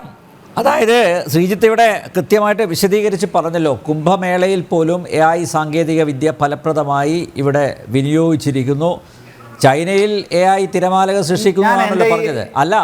അല്ല ജോൺ ബ്രിട്ടാസ് ഏറ്റവും ചുരുങ്ങിയ പക്ഷം ഈ AI എങ്ങനെയാണ് അദ്ദേഹം അധിക്ഷേപിച്ച ഈ കുംഭമേളയിൽ എങ്ങനെയാണ് അതിൻ്റെ പിന്നെ സുഗമമായ നടത്തിപ്പിന് വേണ്ടി എങ്ങനെയാണ് ഉപയോഗിച്ചതെന്ന് പരിശോധിക്കേണ്ട ഒരു കടമയെങ്കിലും ജോൺ ബ്രിട്ടാസിന്, അദ്ദേഹം MP ആണല്ലോ, അദ്ദേഹത്തിന് അതെങ്കിലും ഉണ്ടായിരുന്നു. അത് നോക്കി പറയാമായിരുന്നു ഇങ്ങനെ ഒരു താരതമ്യ പഠനം. പിന്നെ അന്നമ്പ്യാർ, താങ്കൾ എന്നോട് ചോദിച്ച ചോദ്യത്തിന് മറുപടിയായിട്ടാണ് കൃത്യമായി ഞാൻ പറഞ്ഞത്. ഞാൻ ജോൺ ബ്രിട്ടാസിനോട് സംസാരിച്ചു, എന്നിട്ടാണ് ഈ ചർച്ചയ്ക്ക് വന്നതെന്ന് ഞാൻ പറഞ്ഞിട്ട് ജോൺ ബ്രിട്ടാസിൻ്റെ നിലപാടാണ് ഞാൻ പറഞ്ഞത്. അദ്ദേഹം എന്നോട് പറഞ്ഞ കാര്യമാണ് ഞാൻ താങ്കളോട് പറഞ്ഞത്. അപ്പോൾ അതൊന്നും പറയണ്ട എന്നുള്ള നിലയാണ് താങ്കൾ പെട്ടെന്ന് സ്വീകരിക്കുന്നത്. അപ്പോൾ അതിൻ്റെ കൗശലം എന്താണെന്നുള്ളത് പിന്നീട് ശ്രീജിത്തോട് സംസാരിക്കുമ്പോഴേക്കും മനസ്സിലാവുന്നുണ്ട്. ജോൺ ബ്രിട്ടാസ്, ചൈന, AI, കുംഭമേള, ബ്രിട്ടാസിന്റെ മകളുടെ വിവാഹം, ഇത്രയും കാര്യങ്ങളാണ് ഇവിടെ നിരത്തി വെക്കുന്നത്. അവിടെ മനസ്സിലാക്കേണ്ട ഒരു കാര്യമേ ഉള്ളൂ. ജനം ടിവിയുടെ പ്രേക്ഷകർ മനസ്സിലാക്കണം. ഇവിടെ പിന്നെ ബ്രിട്ടാസ് എന്നോട് പറഞ്ഞതായിട്ട് ഞാൻ തന്നെ ഈ ചർച്ചയിൽ പറഞ്ഞു. അദ്ദേഹം കുംഭമേളയെ വിമർശിച്ചിട്ടില്ല, ഹിന്ദു മതത്തിനെ വിമർശിച്ചിട്ടില്ല, അവിടുത്തെ ആചാരങ്ങളെ വിമർശിച്ചിട്ടില്ല. അവിടെ രാജ്യസഭയിൽ നടന്ന ചർച്ചകൾ എന്തൊക്കെയാണെന്നുള്ളത് എന്നോട് പറഞ്ഞ കാര്യം ഞാൻ പറയാൻ തുടങ്ങിയിരുന്നു. അപ്പൊ അത്തരം കാര്യങ്ങളാണ് ജോൺ ബ്രിട്ടാസ് പറഞ്ഞതിന്റെ എത്രയോ ഇരട്ടിയാണ് ബാക്കിയുള്ള നേതാക്കൾ പറഞ്ഞത് എന്ന വിവരം ഞാൻ ഇവിടെ പങ്കുവച്ചല്ലോ. അപ്പൊ അവിടെ ജോൺ ബ്രിട്ടാസ് പറയാത്തൊരു കാര്യത്തിൽ എന്തിനാണ് ആ മനുഷ്യനെ നിങ്ങൾ വലിച്ചഴക്കുന്നത്? ജോൺ ബ്രിട്ടാസിനോടോ CPM-നോടോ ഇടതുപക്ഷത്തോടോ ഉള്ള വിമർശനം വേറെ രൂപത്തിൽ ചർച്ച ചെയ്യാം. പക്ഷേ ജോൺ ബ്രിട്ടാസ് താൻ അങ്ങനെ പറഞ്ഞിട്ടില്ല, കുംഭമേളയെ വിമർശിച്ചിട്ടില്ല, ഹിന്ദു മതത്തിനെ വിമർശിച്ചിട്ടില്ല, അതിന്റെ ആചാരങ്ങളെ വിമർശിച്ചിട്ടില്ല. അദ്ദേഹം വേറെ ഉന്നയിച്ചിട്ടുണ്ട്. രാഷ്ട്രീയവൽക്കരിക്കുന്നതിന്റെ, വർഗീയവൽക്കരിക്കുന്നതിന്റെ വിമർശനങ്ങൾ വേറെ ഉന്നയിച്ചിട്ടുണ്ട്. ഈ വിമർശനത്തിൽ അത് വന്നിട്ടില്ല. തിരമാലകൾ സൃഷ്ടിക്കുന്നു, ഇവിടെ കുംഭമേളയെ മുങ്ങിക്കുളിക്കുന്നു, അങ്ങനെ ഒരു പരാമർശം അദ്ദേഹത്തിന്റെ ഭാഗത്തുനിന്നുണ്ടായോ? അത് അദ്ദേഹം നിഷേധിച്ചിട്ടുണ്ടോ? അല്ല, ഞാനതല്ലേ പറഞ്ഞ മുങ്ങിക്കുളിക്കുകയാണല്ലോ, അതാണല്ലോ അവിടുത്തെ പ്രധാനപ്പെട്ട സംഗതി. ഇതിന്റെ ചരിത്രപരമായ അല്ലെങ്കിൽ ഐതിഹ്യപരമായ ഉള്ളടക്കം തന്നെ എന്താണ്? അല്ല, എന്താണ്? നാല് പ്രധാനപ്പെട്ട ഘട്ടങ്ങളല്ലേ ഉള്ളത്. അതെ അതെ, ഇത് തമ്മിൽ എന്താ ചോദിച്ചില്ലേ? ഞാൻ ചോദിച്ചില്ല. ആ യെസ്, താങ്കളൊരു മകളുടെ വിവാഹത്തിന്റെ ഫോട്ടോ താങ്കൾ ചോദിച്ചില്ലേ? അല്ല, ഞാൻ പറയട്ടെന്നേ ഇതിൻ്റെ അകത്ത് കമ്പാരിസൺ ഇല്ലല്ലോ. ഇതിൻ്റെ അകത്ത് എന്ത് കമ്പയർ ചെയ്യാനാണുള്ളത്? അവിടുത്തെ AI വിപ്ലവം പറയുമ്പോൾ ഡീപ് സീക്കാണ്. ആ ഡീപ് സീക്കിന്റെ കാര്യം ഞാനും സംസാരിച്ചല്ലോ. അത് ചൈനയിൽ ഉണ്ടായിട്ടുള്ള പുതിയ AI ടൂളാണ് ഡീപ് സീക്ക്. അതാണ് ബ്രിട്ടാസ് ഉദ്ദേശിച്ചതെന്ന് ബ്രിട്ടാസ് എന്നോട് പറഞ്ഞ കാര്യം ഞാൻ ഈ ചർച്ചയിൽ തന്നെ മുൻപ് പറഞ്ഞു. കുംഭമേളയായിട്ട് ബന്ധപ്പെടുത്തുന്നത് അദ്ദേഹം ബന്ധപ്പെടുത്തി അല്ല, നിങ്ങളാണ് ബ്രിട്ടാസ് കുംഭമേളയായിട്ട് ബന്ധപ്പെടുത്തി ആരോപിക്കുന്നത് നിങ്ങളാണ്. ആണ് പിന്നെ അനന്തരം നിങ്ങളാണ് ഡീപ് സീക്കും അല്ലെങ്കിൽ ചൈനയിലെ AI വിപ്ലവവും ഇവിടുത്തെ കുംഭമേളയായിട്ട് ബ്രിട്ടാസ് ആരോപിക്കുന്നു എന്ന് പറയുന്നത് നിങ്ങളാണ്. ബ്രിട്ടാസ് അങ്ങനെ പറഞ്ഞിട്ടില്ല എന്ന് ബ്രിട്ടാസ് എന്നോട് പറഞ്ഞത് ഞാൻ ഇവിടെ തന്നെ ആവർത്തിച്ചിരുന്നു. പക്ഷെ നിങ്ങൾ അതുകൊണ്ട് സമ്മതിക്കുന്നില്ല. നിങ്ങൾക്ക് വേണ്ടത് അതല്ല. അദ്ദേഹം അങ്ങനെ പറഞ്ഞിട്ടുണ്ടെന്ന് എസ്റ്റാബ്ലിഷ് ചെയ്യാണ് നിങ്ങളുടെ താല്പര്യം, ചെയ്തോളൂ. പക്ഷെ അങ്ങനെ ചെയ്തിട്ടില്ല, അങ്ങനെ ബ്രിട്ടാസ് അങ്ങനെ പറഞ്ഞിട്ടില്ല എന്നുള്ള വാദത്തിൽ ഞാൻ ബ്രിട്ടാസിനൊക്കെ AIയോട് എന്താ ഇത്ര വലിയ സ്നേഹം? പണ്ട് കമ്പ്യൂട്ടർ തല്ലിപ്പൊളിച്ച ആൾക്കാരാണല്ലോ. അതായിക്കോട്ടെ. നിങ്ങൾ എത്രയോ കാലമായിട്ട് പറയാൻ തുടങ്ങിയതാണ്. അല്ല, ആ വിഷയം അല്ലല്ലോ ചർച്ച ചെയ്യുന്നത്. ആ വിഷയം ചർച്ച ചെയ്യുമ്പോൾ ഞാൻ അക്കാര്യം പറഞ്ഞല്ലോ. ആ വിഷയം ചർച്ച ചെയ്യുമ്പോൾ അനിൽ നമ്പ്യാർ ഞാനത് പറഞ്ഞപ്പോൾ ഇതിനോടൊക്കെ എപ്പോഴാ സ്നേഹം വന്നതെന്ന് കൂടെ അറിയാൻ താല്പര്യമുണ്ട് എനിക്ക്. അത്രേ ഉള്ളൂ. അല്ല അറിയാൻ താല്പര്യം. താങ്കളുടെ മാധ്യമപ്രവർത്തകനും പിന്നെ മലബാറുകാരനുമാണല്ലോ. ആദ്യം കേരളത്തിൽ കമ്പ്യൂട്ടർ വിപ്ലവം നമ്മളത്തേക്ക് അതിനെ എതിർത്ത് കമ്പ്യൂട്ടർ തല്ലിപ്പൊട്ടിക്കാൻ നേതൃത്വം കൊടുത്ത ആളുടെ പേര് പരേതനായ ഉമ്മൻചാണ്ടി എന്നാണ് കാലിക്കറ്റ് യൂണിവേഴ്സിറ്റിയിൽ. താങ്കളന്ന് ഏതാണ്ട് വിദ്യാർത്ഥിയായിരിക്കും എന്നാണ് ഞാൻ അനുമാനിക്കുന്നത്, അല്ലേ? അവിടെ ആദ്യം തുടങ്ങുന്നത്. പിന്നീട് കുട്ടനാടൻ ഉമ്മൻചാണ്ടി കമ്പ്യൂട്ടർ തല്ലിപ്പൊളിക്കാൻ ആഹ്വാനം ചെയ്തത് എനിക്ക് പുതിയ വിവരം കേട്ടോ. ഏതാ ഉമ്മൻചാണ്ടി കമ്പ്യൂട്ടർ തല്ലിപ്പൊളിക്കണമെന്ന് ആഹ്വാനം ചെയ്ത് എന്ന് താങ്കളിപ്പോൾ പറഞ്ഞല്ലോ. അതെനിക്കൊരു പുതിയ വിവരമാണ്, എനിക്കറിയില്ലായിരുന്നു. എനിക്കൊട്ടും പുതിയ വിവരമല്ല. അവിടുത്തെ കോൺഗ്രസ് സംഘടനാ നേതൃത്വവുമായിട്ട് ബന്ധപ്പെട്ടാണ് ആ സമരം തന്നെ ഉണ്ടാവുന്നത് കാലിക്കറ്റ് യൂണിവേഴ്സിറ്റിയിൽ. കാലിക്കറ്റിലെ ഏതെങ്കിലും ഈ കോൺഗ്രസ് അനുകൂല സംഘടനാ നേതാക്കളോട് ചോദിച്ചാൽ ഇപ്പോഴും അവർ വ്യക്തമായിട്ട് പറഞ്ഞു തരും. എന്താണ് അവർക്കതൊരു പൊളിറ്റിക്കൽ സ്റ്റാൻഡ് ആയിരുന്നു. അപ്പൊ CPM-കാർ തല്ലിപ്പൊളിച്ചിട്ടില്ലേ? ഉണ്ടത് പൊളിറ്റിക്കൽ സ്റ്റാൻഡ് ആയിരുന്നു അന്ന്. അത് മുദ്രാവാക്യം അല്ല, ഒരു മുദ്രാവാക്യം തന്നെ ഉണ്ടായിരുന്നല്ലോ അന്ന്. പണിയെത്തിക്കൂ കൈകളിൽ ആദ്യം, എന്നിട്ടാവാം കമ്പ്യൂട്ടർ. അതായിരുന്നു മുദ്രാവാക്യം. അത് കോൺഗ്രസും വിളിച്ചിട്ടുണ്ട്, ഇടതുപക്ഷവും വിളിച്ചിട്ടുണ്ട്. അതുണ്ടെന്നേ. അതില്ലെന്ന് ആരെങ്കിലും പറയുന്നുണ്ടോ? അതുകൊണ്ട് നിങ്ങൾ അങ്ങനെ ചെയ്തിട്ടില്ലേ എന്ന് പറഞ്ഞാൽ ഇന്നലെ കിരുക്കാൻ പറ്റുമോ? സുമാരഴിക്കോട് ചോദിച്ച പോലെ ഇന്നലെ കിരുക്കാൻ പറ്റില്ലല്ലോ. അങ്ങനെ ചെയ്തിട്ടുണ്ട്. ചരിത്രത്തിന്റെ പല ഘട്ടങ്ങളിലും സന്ദർഭങ്ങളിലും അതാത് അവസരങ്ങൾക്കനുസരിച്ച് പിന്നെ നിലപാടുകൾ പൊളിറ്റിക്കൽ സ്റ്റാൻഡ് എടുത്തിട്ടുണ്ട് എല്ലാ രാഷ്ട്രീയ കക്ഷികളും. അത് അന്നത്തെ ജനസംഘവും പഴയ ജനതാ പാർട്ടിയും ഒക്കെ ചെയ്തിട്ടുണ്ട്, ഇല്ലേ? അതിനെ വീണ്ടും ഇന്നൊരു പോസ്റ്റ്മോർട്ടത്തിന് വിധേയമാക്കണം എന്ന് പറയുന്നതിൽ എന്ത് റിലവൻസ് ആണുള്ളത്? അല്ല, ഞാൻ ഒറ്റ കാര്യം ചോദിച്ചോട്ടെ ശ്രീ ജയേന്ദ്രൻ, ഇപ്പോൾ താങ്കൾ പറഞ്ഞു, അതായത് ഇതിനെ താരതമ്യപ്പെടുത്തി ഉള്ളൊരു പരാമർശമല്ല ഇദ്ദേഹത്തിൻ്റെ ഭാഗത്തുണ്ടായെന്ന് പറഞ്ഞു. നോക്കൂ, ഈ ചൈന AI-യിൽ തിരമാലകൾ സൃഷ്ടിക്കുന്നു, ഇവിടെ മാമോദീസയിൽ സ്നാനം ചെയ്യുന്നു, അങ്ങനെ ഒരു പരാമർശം ജോൺ ബ്രിട്ടാസ് നടത്തുമോ? അല്ലെങ്കിൽ ചൈന AI-യിൽ തിരമാലകൾ സൃഷ്ടിക്കുന്നു, ഇവിടെ ഉംറയ്ക്ക് പോകുന്നു, അങ്ങനെ ഒരു പരാമർശം നടത്തുമോ? അല്ല, നിങ്ങൾ വീണ്ടും ദൈവവിശ്വാസവും ഈ കമ്മ്യൂണിസ്റ്റ് പാർട്ടികളുമായിട്ട് എന്തോ ഒരു അലർജി ഉണ്ടെന്ന് പല കാലങ്ങളായി ശ്രമിച്ചു. പറയട്ടെ ഞാനത് പറയട്ടെ. എന്റെ സ്റ്റാൻഡ് ഞാനൊന്ന് ക്ലിയർ ചെയ്യട്ടെ അനിൽ നമ്പ്യാർ. അങ്ങനെയാണല്ലോ കാലങ്ങളെ ശ്രമിച്ചുകൊണ്ടിരിക്കുന്നത്. പക്ഷേ ഇന്ത്യയിലടക്കം ലോകത്ത് ഒരു കമ്മ്യൂണിസ്റ്റ് പാർട്ടിയുടെയും ഭരണഘടനയിൽ ഒരാൾ പാർട്ടി അംഗമാവുന്നതിന് മതവിശ്വാസി ആവരുത് എന്ന് ഇന്ത്യയിലല്ല, ലോകത്ത് ഒരു കമ്മ്യൂണിസ്റ്റ് പാർട്ടിയുടെയും ഭരണഘടന ഇല്ല. അത് താങ്കൾക്കറിയുമോ? അല്ല, ശബരിമലയിൽ പോയ സഖാക്കന്മാർക്കെതിരെ നടപടി എടുത്തിട്ടുണ്ടല്ലോ. ഉണ്ടല്ലോ ശബരിമലയിൽ. ഞാൻ പറഞ്ഞത് താങ്കൾ ശ്രദ്ധിച്ചില്ലേ? ഇന്ത്യയിലെ CPM-ഉം CPI ഉൾപ്പെടെ ലോകത്ത് ഒരു കമ്മ്യൂണിസ്റ്റ് പാർട്ടി, ലോകത്ത് ഒരു കമ്മ്യൂണിസ്റ്റ് പാർട്ടിയുടെയും ഭരണഘടനയിൽ അവരുടെ പാർട്ടി അംഗത്വം വേണമെന്നുണ്ടെങ്കിൽ ഈശ്വരവിശ്വാസം പാടില്ല, ദൈവവിശ്വാസി ആവരുത്, മതനിഷേധി ആവരുത്, ഇത്ര ഒരു കാര്യങ്ങളും ഉൾപ്പെടുത്തിയിട്ടില്ല ഒരു കമ്മ്യൂണിസ്റ്റ് പാർട്ടിയും ലോകത്തൊരിടത്തും. എന്നിട്ടാണ് ഇവിടെ കമ്മ്യൂണിസ്റ്റുകൾ മതനിഷേധികളാണെന്ന് പറഞ്ഞു നടക്കുന്നത്.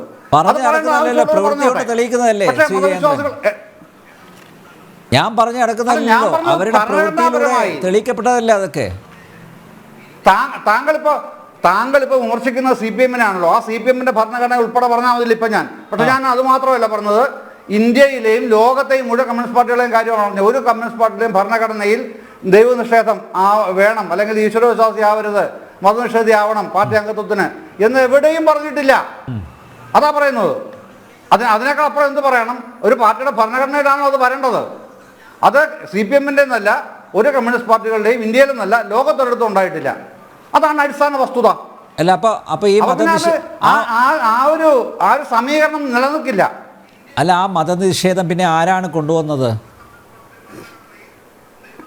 അത് കാലാകാലങ്ങളിൽ താല്പര്യമുള്ള ചില ഈ ഗായക സംഘങ്ങളുണ്ടല്ലോ, ചില ഗായക സംഘങ്ങൾ എല്ലാവർക്കും ഉണ്ട്. ആ ഗായക സംഘങ്ങൾ ആലപിക്കുന്ന കോറസുകളാണ് ഇതൊക്കെ. താങ്കളിപ്പോൾ ആ കോറസിന്റെ ഒരു ഭാഗമാവുകയാണല്ലോ. അത്തരം കോറസിൽ ഞാനില്ല.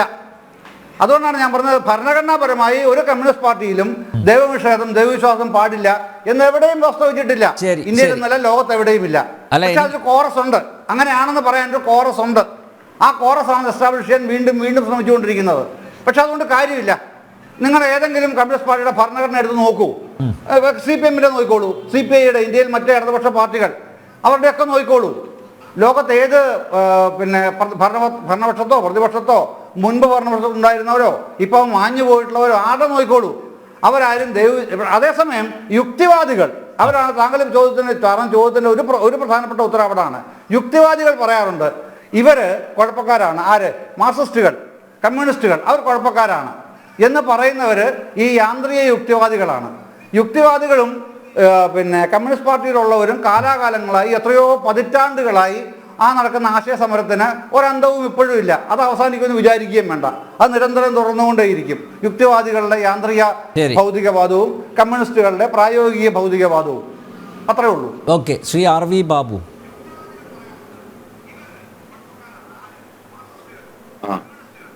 നമ്പിയാരെ കേൾക്കുന്നുണ്ടല്ലോ അല്ലേ? കേൾക്കാം. നമ്മുടെ ജയേന്ദ്രൻ സാറ് സൗകര്യപൂർവ്വം ചില ചരിത്രമൊക്കെ അദ്ദേഹം മറക്കുകയാണ്.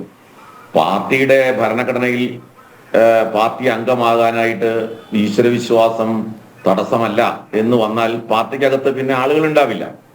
അത് പാർട്ടിക്കറിയാം. പക്ഷെ പാർട്ടിയുടെ നയം എന്താണ് ഈശ്വരവിശ്വാസത്തെ സംബന്ധിച്ച് എന്നുള്ളത് കൃത്യമായിട്ട് ഒരു 6-7 വർഷം മുമ്പാണല്ലോ പാലക്കാട് പാർട്ടി പ്ലീനം നടന്നത്.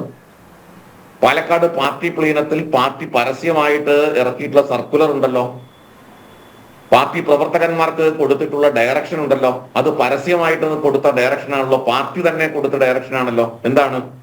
പാർട്ടി പ്രവർത്തകന്മാര് ഈശ്വരവിശ്വാസികൾ എന്നുള്ള നിലയ്ക്ക് പ്രത്യക്ഷത്തിൽ ഈശ്വരവിശ്വാസവുമായി ബന്ധപ്പെട്ട് നിൽക്കാൻ പാടില്ല. അവരുടെ വീടുകളിൽ ഗണപതി ഹോമം അതേപോലുള്ള ചടങ്ങുകൾ നടത്താൻ പാടില്ല. അവര് കറുപ്പെടുത്ത് ശബരിമലയ്ക്ക് തീർത്ഥാടനം നടത്താൻ പാടില്ല. അവർ കല്യാണം കഴിക്കുന്ന സമയത്ത് വരനും വധുവും മറ്റേ താലി കെട്ടുന്നതിനെ സംബന്ധിച്ചുള്ള നിർദ്ദേശങ്ങൾ, ഇതൊക്കെ പാർട്ടിയുടെ നയമായിട്ട് പ്രഖ്യാപിച്ച് പാർട്ടി തന്നെ പാർട്ടി പ്രവർത്തകർക്ക് കൊടുത്ത ഡയറക്ഷൻ ആയിരുന്നല്ലോ. പാലക്കാട് പാർട്ടി പ്ലീനം ഓർമ്മയില്ലേ ജയേന്ദ്രൻ സാറിന്? അപ്പൊ പാർട്ടിയുടെ ഭരണഘടനയിൽ പാർട്ടി അംഗമാവാൻ ഈശ്വരവിശ്വാസം തടസ്സമല്ല എന്ന് പറയുമ്പോൾ പാർട്ടിയുടെ നയം എന്താണ് ഈ വിഷയത്തിൽ എന്നുള്ളതല്ലേ പരിശോധിക്കേണ്ടത്. പാർട്ടിയുടെ നയം വർഷങ്ങൾക്ക് മുമ്പ് ലെനിൻ പറഞ്ഞിട്ടുണ്ട്. കമ്മ്യൂണിസത്തിൽ ഇങ്ങനെയാണ്, atheism is an integral part of communism. Consequently a class conscious Marxist must carry on in favour of atheism. നിരീശ്വരത്വം കമ്മ്യൂണിസത്തിന്റെ ആഭ്യന്തര ഘടകമാണ് എന്നും ഒരു വർഗബോധമുള്ള കമ്മ്യൂണിസ്റ്റുകാരൻ നിരീശ്വരവാദത്തിന് വേണ്ടി അല്ലെങ്കിൽ നിരീശ്വരത്തിന് വേണ്ടി നിരന്തരം പ്രവർത്തിക്കണം എന്നും പറഞ്ഞത് സാക്ഷാൽ ലെനിനാണ്. അപ്പോ കമ്മ്യൂണിസ്റ്റ് പാർട്ടിയുടെ ആത്യന്തികമായ നയം എന്ന് പറഞ്ഞാൽ നിരീശ്വരവാദമാണ്, ഭൗതികവാദമാണ്. അപ്പൊ ഭൗതികവാദത്തിൽ ഈശ്വരനൊരു സ്ഥാനമില്ല, ആ വർഗ സംഘർഷത്തിൽ ഈശ്വരനൊരു സ്ഥാനമില്ല, ഡയലക്റ്റിക്കൽ മെറ്റീരിയലിസത്തിൽ ഈശ്വരനൊരു സ്ഥാനമില്ല. അപ്പോ കമ്മ്യൂണിസ്റ്റ് പാർട്ടിയുടെ താത്വികമായ വിഷയമാണ് നിരീശ്വരവാദം എന്നുള്ളത്. അതിനെ തള്ളിക്കൊണ്ട് ഒരു കമ്മ്യൂണിസ്റ്റ് പാർട്ടി പ്രവർത്തകനും പാർട്ടിയുടെ ആശയതലത്തിൽ നിന്നുകൊണ്ട് മുന്നോട്ട് പോകാൻ സാധ്യമല്ല. ഇത് അറിയാതെയാണോ അല്ലെങ്കിൽ അറിഞ്ഞിട്ടും അറിയാതെ ഒരു ബൗദ്ധിക സത്യസന്ധത പ്രകടിപ്പിക്കാതെ ജയേന്ദ്രൻ സാർ ഈ ചർച്ചയിൽ പങ്കെടുക്കുന്ന ഒട്ടും ശരിയല്ല. അതൊന്നാമത്തെ കാര്യം. രണ്ട്, അദ്ദേഹം ഈ കുംഭമേളയിൽ ആയിരക്കണക്കിന് ആളുകൾ മരിച്ചു എന്ന് ഗാർഗെ പറഞ്ഞു രാജ്യസഭയിൽ അല്ലെങ്കിൽ ലോക്സഭയിൽ പറഞ്ഞു എന്നൊക്കെ അദ്ദേഹം പറയുന്നുണ്ട്. ഗാർഗെ ഈ കുംഭമേള ആരംഭിക്കുന്ന സമയത്ത് തന്നെ, അതായത് BJP-യുടെ നേതാക്കന്മാര് കുംഭമേളയിൽ പോയി സ്നാനം നടത്തിയ സമയത്തൊക്കെ ഗാർഗെ നടത്തിയ ഒരു ആരോപണമുണ്ട്. കുംഭമേളയിൽ കുളിച്ചാൽ വിശപ്പ് മാറുമോ, ദാരിദ്ര്യം ഇല്ലാതാവുമോ, യുവാക്കൾക്ക് തൊഴിൽ കിട്ടുമോ എന്നൊക്കെയുള്ള ആരോപണം. അതായത് ഇപ്പൊ ജോൺ ബ്രിട്ടാസ് ഏതർത്ഥത്തിലാണോ കുംഭമേളയെ ആക്ഷേപിക്കുന്ന തരത്തിൽ, അല്ലെങ്കിൽ ഈ ചൈനയിലെ AI മുന്നേറ്റത്തെയും ഇന്ത്യയിൽ നടക്കുന്ന കുംഭമേളയും തമ്മിൽ താരതമ്യപ്പെടുത്തിക്കൊണ്ട് പറഞ്ഞത്, അങ്ങനെ പറഞ്ഞിട്ടില്ല എന്നാണ് ഇപ്പൊ പറയുന്നത്. അത് അങ്ങനെ പറഞ്ഞിട്ടില്ല എന്ന് പറഞ്ഞാൽ ഈ രാജ്യസഭയിലെ പ്രസംഗം അത് പബ്ലിക് ഡോക്യുമെന്റ് ആണ്. രാജ്യസഭയിലാണ് അദ്ദേഹം നടത്തിയ പ്രസംഗങ്ങൾ, അത് പബ്ലിക് ഡോക്യുമെന്റ് ആണ്. അപ്പോ അത് നമുക്ക് കണ്ടെത്താൻ എളുപ്പമാണ്.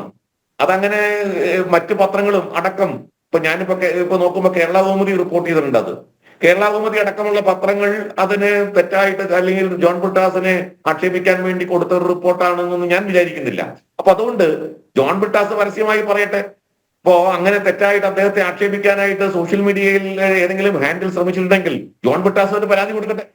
ജോൺ ബ്രിട്ടാസ് പരാതി കൊടുത്ത് നടപടിയെടുക്കട്ടെ. ഇത്തരത്തിലുള്ള പ്രചരണം നടത്തിയ ആളുകൾക്കെതിരെ അതിന് തയ്യാറുണ്ടോ ജോൺ ബ്രിട്ടാസ്? അപ്പോ ഇത്തരത്തിൽ ഗാർഗെ നടത്തിയ ഒരു പ്രസ്താവന എന്ന് പറഞ്ഞാൽ, ഗാർഗെ ഇവിടെ ഒരു പ്രശ്നം അനിൽ നമ്പ്യാരെ, ഈ കോൺഗ്രസ്സുകാരെയും കമ്മ്യൂണിസ്റ്റുകാരെയും ഇപ്പൊ തിരിച്ചറിയാൻ പറ്റാത്ത അവസ്ഥയാണ്. കാരണം ഇവരുടെ ആശയപരമായ അജണ്ട ഇപ്പൊ ഒന്ന് തന്നെയാണ്. കാരണം ഗാന്ധിയൻ കോൺഗ്രസ്സുകാർ ഇപ്പൊ ഇല്ല.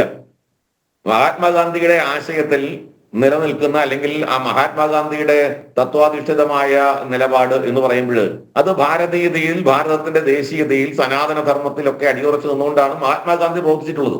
അപ്പൊ ഗാന്ധിയൻ കോൺഗ്രസ്സുകാർ ഇന്നില്ല. ഇന്ന് നെഹ്റു കോൺഗ്രസ്സുകാരാണ്. നെഹ്റു ആത്യന്തികമായി കമ്മ്യൂണിസ്റ്റ് ആയിരുന്നു. നെഹ്റുവിന്റെ ആശയതലം സോഷ്യലിസത്തിൽ നിന്ന് ഊർജ്ജം ഉൾക്കൊണ്ടുകൊണ്ടോ അല്ലെങ്കിൽ കമ്മ്യൂണിസ്റ്റ് റഷ്യയിൽ നിന്നാണ് നെഹ്റു ഊർജ്ജം ഉൾക്കൊണ്ടിട്ടുള്ളത്. അപ്പോൾ നെഹ്റുവിയൻ കോൺഗ്രസ് ആണ്. ഈ നെഹ്റുവിയൻ കോൺഗ്രസ്സുകാരാണ് ഈ നമ്മുടെ കേരളത്തിലെ VD സതീശൻ അടക്കമുള്ള ആൾക്കാർ. അവർ യഥാർത്ഥത്തിൽ കമ്മ്യൂണിസ്റ്റ് പാർട്ടിയേക്കാൾ ശക്തമായിട്ട് ആന്റി ഇന്ത്യയോ അല്ലെങ്കിൽ ഹിന്ദു വിരുദ്ധത പറയുന്നവരാണ്. നെഹ്റു അങ്ങനെ പറഞ്ഞ ആളാണ്. നെഹ്റു സ്വയം ഹിന്ദു ആണ് എന്ന് പറയാൻ മടിച്ച ഒരാളാണ്. അപ്പൊ അതുകൊണ്ട് നെഹ്റുവിയൻ കോൺഗ്രസിന്റെ പിൻഗാമികളായിട്ടുള്ള ആളാണ് ഗാർഗെ. ഗാർഗെ അതുകൊണ്ട് തുടക്കം തന്നെ മഹാകുംഭമേളക്കെതിരായിട്ട് രംഗത്ത് വന്ന ആളാണ്. കുംഭമേളയിൽ കുളിച്ചാൽ വിശപ്പ് മാറുമോ, തൊഴിലിൽ കിട്ടുമോ എന്നൊക്കെ ചോദിച്ച ആളാണ്. ഇത് കമ്മ്യൂണിസ്റ്റുകാർ ചോദിക്കുന്ന ചോദ്യമാണ്. കമ്മ്യൂണിസ്റ്റുകാർ ഇവിടെ ചോദിച്ച ചോദ്യമാണ്. പ്രതിമ നിർമ്മിച്ചാൽ തൊഴിൽ കിട്ടുമോ?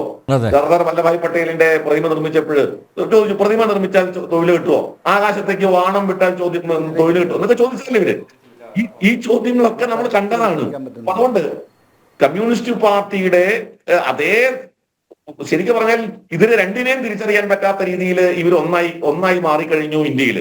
അവരുടെ നിലപാടും അവരെടുക്കുന്ന നയവും അവരുടെ പാർട്ടി പരിപാടിയും ഒക്കെ സമാനമാണ്. അവര് ഭാരത വിരുദ്ധമാണ്, ഹിന്ദു വിരുദ്ധമാണ്, ഹൈന്ദവ വിശ്വാസങ്ങൾക്കെതിരാണ്. രണ്ടു കൂട്ടരും ഒരേപോലെയാണ്. അതുകൊണ്ട് സനാതനധർമ്മത്തിനെതിരായ പ്രസ്താവന നടത്തുന്ന DMK-യുടെ തോളിൽ കൈയിട്ടുകൊണ്ട് സഖ്യത്തിൽ പങ്കാളിയാവാൻ കോൺഗ്രസിന് ഒരു മടിയില്ല. സനാതനധർമ്മത്തിനെതിരായിട്ട് പ്രസ്താവന ഇറക്കാൻ CPM-നും ഒരു മടിയില്ല. ഇവര് ആത്യന്തികമായി ഒരേ തൂവൽ പക്ഷികളാണ്. ഒരേ തൂവൽ പക്ഷികളായിട്ടുള്ള ഇവരുടെ പ്രസ്താവനയെ സംബന്ധിച്ചിടത്തോളം അതുകൊണ്ട് ഒരു അത്ഭുതത്തിന് യാതൊരു അവകാശമില്ല. ഇപ്പൊ ഇവിടെ നേരത്തെ ഇവിടെ സൂചിപ്പിക്കുകയുണ്ടായി, കമ്പ്യൂട്ടർ തൊഴിൽ തന്നിട്ട് കമ്പ്യൂട്ടർ കൊണ്ടുവന്നാൽ മതി എന്നുള്ള ആശയം, ആ മുദ്രാവാക്യം എല്ലാവരും ഏറ്റെടുത്ത് വിളിച്ചു എന്നാണ്. ആദ്യം കൈകൾക്ക് തൊഴിൽ നൽകൂ എന്നിട്ടാകാം കമ്പ്യൂട്ടർ എന്ന്. എന്നാൽ ഈ തൊഴിലൊക്കെ കൊടുത്തതിന് ശേഷമാണോ AKG സെന്ററിലെ കമ്പ്യൂട്ടർ വന്നിട്ടുള്ളത്? AKG സെന്ററിലെ കമ്പ്യൂട്ടറൊക്കെ ഇപ്പൊ കമ്പ്യൂട്ടറിലാണ് സർവ്വതും. നാട്ടിലെ യുവാക്കൾക്ക് മുഴുവൻ തൊഴിൽ കിട്ടിയതിന് ശേഷമാണോ AKG സെന്ററിൽ കമ്പ്യൂട്ടർ? ആണോ ജയേന്ദ്രൻ സാറേ? ആണോ? അപ്പൊ ഇത് എന്തിനാണ് ഈ കാപട്യം? എന്തിനാണ് നിങ്ങൾ ഈ കപടമായ മുദ്രാവാക്യങ്ങൾ വിളിച്ച് ഈ യുവാക്കളെ മുഴുവൻ വഞ്ചിക്കുന്നത്? ഈ യുവജനതയെ വഴിതെറ്റിക്കുന്നത് എന്തിനാണ്? അതുകൊണ്ട് ആത്യന്തികമായി എനിക്ക് അനിൽ നമ്പ്യാരെ ഈ വിഷയത്തിൽ പറയാനുള്ളത്, ഇത് കമ്മ്യൂണിസ്റ്റ് പാർട്ടിയുടെ താത്വികമായ നിലപാട് തറയിൽ നിന്നുകൊണ്ട് എടുക്കുന്നതാണ്. ഞാൻ മതവിരുദ്ധരാണ് എന്ന് പറയുന്നില്ല. കാരണം മതവിരുദ്ധരാണ് എന്നുണ്ടെങ്കിൽ അവരിപ്പോ മനുസ്മൃതിയെ ആക്ഷേപിക്കുന്ന അതേപോലെ തന്നെ ഖുറാനെ ആക്ഷേപിക്കണം, അവഹേളിക്കണം. കാരണം മനുസ്മൃതിയിലെ നസ്ത്രീ സ്വാതന്ത്ര്യം അർഹതി എന്ന് പറഞ്ഞിട്ടുണ്ട് എന്ന് പറഞ്ഞിട്ടാണ് മനുസ്മൃതിയെ, അല്ലെങ്കിൽ അവിടെ ജാതിയുടെ ശൂദ്രനെ ബ്രാഹ്മണനെയും ഒക്കെ വേർതിരിച്ച് പറയുന്നുണ്ട്. അങ്ങനെയാണെങ്കിൽ ലോകത്ത് മതത്തിന്റെ അടിസ്ഥാനത്തിൽ ജനങ്ങളെ വിഭജിച്ച് പറയുന്ന ഖുറാനെ വിമർശിക്കുമോ ഇവര് വിമർശിക്കില്ലല്ലോ. സ്ത്രീക്ക് പൊതുയിടങ്ങളിൽ സ്ഥാനമില്ല എന്ന് പറഞ്ഞിട്ടുള്ള ഖുറാനെ വിമർശിക്കുവോ? അതിന്റെ നേതാക്കന്മാരെ വിമർശിക്കുവോ? തൊടില്ലല്ലോ ഇവര്. അപ്പൊ ഇവർക്ക് സെലക്റ്റീവ് ആണ് ഇവര്. ആ സെലക്റ്റീവ് എന്ന് പറഞ്ഞാൽ അവര് ആത്യന്തികമായി ഹിന്ദു സമൂഹത്തിന് നേരെ ഹൈന്ദവ ആചാരങ്ങൾക്കും വിശ്വാസങ്ങൾക്കും ധർമ്മത്തിനും എതിരായിട്ടുള്ള ഏകപക്ഷീയമായ ആക്രമണമാണ് നാളുകൾ വരെ നടത്തിയിട്ടുള്ളത്. അവരുടെ ആചാര്യന്മാര് നമ്പൂതിരിപ്പാടായാലും, അല്ലെങ്കിൽ ഞാൻ നേരത്തെ സൂചിപ്പിച്ചിട്ടുള്ള അത് സുന്ദരയ്യ ആയാലും, അല്ലെങ്കിൽ ഇതുപോലുള്ള ഒട്ടനവധി നേതാക്കന്മാര്, പഴയ കാലത്തെ കമ്മ്യൂണിസ്റ്റ് നേതാക്കന്മാരുണ്ടല്ലോ, അവരുടെ ഒക്കെ പുസ്തകങ്ങൾ നിങ്ങൾ എടുത്തു നോക്കൂ. ആത്യന്തികമായി ഇതിനെ ഒരു വേറിട്ട വഴിയിലേക്ക് പോയത് കെ ദാമോദരനാണ്. ഭാരതീയ തത്വചിന്ത എന്നൊരു പുസ്തകമൊക്കെ അദ്ദേഹം എഴുതി. അപ്പോ ദാമോദരനെ ഇവർ അംഗീകരിച്ചിട്ടില്ല. അപ്പൊ അത് വേറെ കാര്യം, ഞാനതിലേക്ക് ഇപ്പൊ കിടക്കുന്നില്ല. അപ്പോ ആ നിലയ്ക്ക് ഭാരതത്തിന്റെ ആധ്യാത്മിക പൈതൃകത്തെ എല്ലാ കാലവും എതിർത്ത് അതിനെ ഇല്ലാതാക്കാൻ ശ്രമിച്ചതിന്റെ പിന്മുറക്കാർ എന്ന നിലയ്ക്ക് ബ്രിട്ടാസും അതേപോലെ പിണറായി വിജയനും ഒക്കെ ഒരേ മനസ്സോട് കൂടിയിട്ടാണ് ഈ വിഷയത്തെ സമീപിക്കുന്നത്. ഇവരുടെ ആത്യന്തികമായ ഹൈന്ദവ വിരുദ്ധതയാണ് ഈ പ്രസ്താവനയ്ക്ക് പിന്നിലുള്ളത് എന്നുള്ളതാണ് നാം അടിവരയിട്ട് പറയാൻ ആഗ്രഹിക്കുന്നത്. ഓക്കെ ശ്രീജിത്തെ, അടിസ്ഥാനപരമായി എന്തായിരിക്കും ഈ ബ്രിട്ടാസിനെ പോലുള്ളവരുടെ അസുഖം? ഇത് ഒരു വിഭാഗത്തിൻ്റെ കയ്യടി കിട്ടാൻ വേണ്ടി മാത്രമുള്ള പ്രസ്താവനയാണോ, അതോ ചൈനയുടെ ഏജൻ്റായിട്ട് പ്രവർത്തിക്കുന്ന അതിൻ്റെ ഭാഗമായിട്ട് നടത്തുന്ന പ്രസ്താവനകൾ ആണോ? കാരണം കൃത്യമായിട്ട് ഫണ്ടൊക്കെ കിട്ടുന്നുണ്ടല്ലോ ഇങ്ങോട്ട്. അപ്പോൾ ഇവിടെ ഇതാ ഞാൻ ഒരു രാജ്യസഭാ അംഗം എന്ന നിലയിൽ ഞാൻ ഇങ്ങനെയൊക്കെ പറഞ്ഞു വെച്ചിട്ടുണ്ടെന്ന് കാണിക്കാൻ വേണ്ടിയാണോ? എന്താണെന്ന് മനസ്സിലാവുന്നില്ല. അല്ല ശ്രീ അനിൽ, ഇവിടെ വേണ്ടതിനും വേണ്ടാത്തതിനും ഒരു ധർമ്മത്തിനെ ആക്രമിക്കുന്നത് എന്തിനാണെന്നാണ് എനിക്ക് മനസ്സിലാവാത്തത്. അത് കേവലം ഒരാളിന്റെ ഭാഗത്തു നിന്ന് വന്നിരിക്കുന്നതല്ല. ഇപ്പൊ നമ്മൾ ഇതിൽ തന്നെ ഒരു ഡിവൈഡ് കാണാം. ഇപ്പൊ ഉദാഹരണത്തിന് ഇന്ത്യ സഖ്യത്തിന്റെ അങ്ങനെ നോക്കിക്കഴിഞ്ഞാൽ ഏറ്റവും പ്രധാനപ്പെട്ട നേതാവാണല്ലോ മല്ലികാർജുൻ ഖാർഗെ.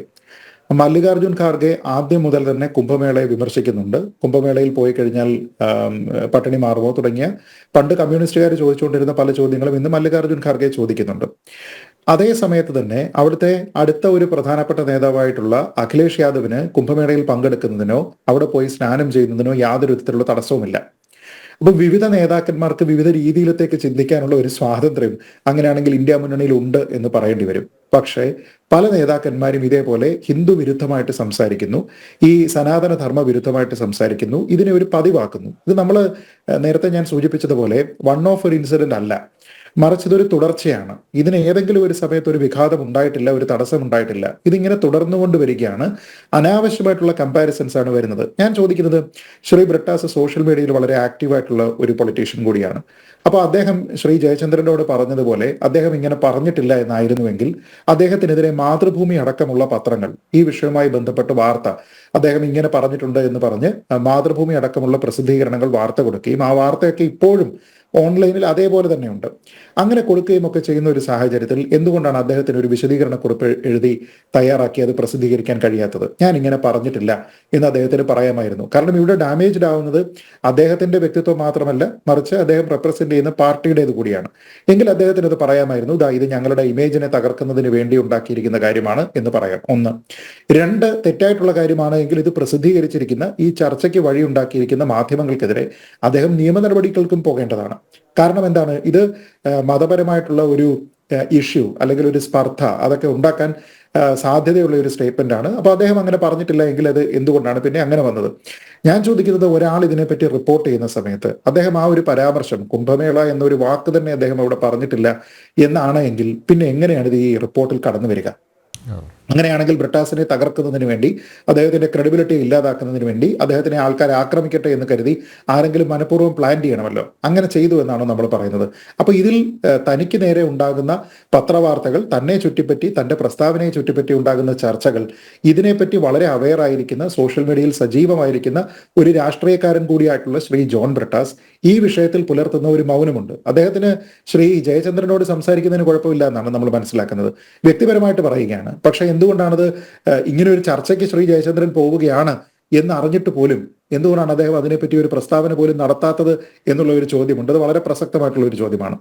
രണ്ട്, ശ്രീ ജയചന്ദ്രൻ ഇവിടെ പറഞ്ഞ ഒരു കാര്യമുണ്ട്. അതായത് എനിക്കത് വളരെ വിചിത്രമായിട്ടാണ് തോന്നുന്നത്. കമ്മ്യൂണിസത്തിന്റെ ഒരിടത്തും, കമ്മ്യൂണിസം നിലനിൽക്കുന്ന ഒരു രാജ്യത്തും അവരുടെ ഒരു ഐഡിയോളജി പ്രകാരവും ഈശ്വരവിശ്വാസം, മതവിശ്വാസം ഈ കാര്യങ്ങളെ ഒന്നും തന്നെ എതിർക്കുന്നില്ല എന്ന് പറയുന്നു. നമ്മുടെ നാട്ടിൽ കുറച്ചു കാലം മുമ്പ് MM മോനായി, ആയിഷ പോറ്റി എന്ന് പറയുന്ന രണ്ട് സാമാജികർ ഈശ്വരന്റെ നാമത്തിൽ സത്യപ്രതിജ്ഞ ചെയ്ത് അധികാരമേറ്റ സമയത്ത് പാർട്ടിയുടെ താഴെ ഘടകത്തിൽ വരെ ഒരു സർക്കുലർ കൊടുത്തിരുന്നു, അമ്മാതിരി പണി വേണ്ട കേട്ടോ എന്ന് പറഞ്ഞിട്ടുള്ള രീതിയിലത്തേക്ക്. ഇത് നമുക്ക് എല്ലാവർക്കും തന്നെ അറിയാവുന്ന കാര്യമാണ്. പിന്നീട് നമ്മുടെ ദേവസ്വം മന്ത്രിയായിട്ടുള്ള ശ്രീ കടകംപള്ളി സുരേന്ദ്രൻ ക്ഷേത്രത്തിൽ പോകുമ്പോൾ ഗുരുവായൂർ അമ്പലത്തിൽ കയറി എന്ന് പറഞ്ഞ് വിശദീകരണം ചോദിച്ചു എന്ന രീതിയിലത്തേക്ക് നമ്മൾ കേട്ടിട്ടുണ്ട്.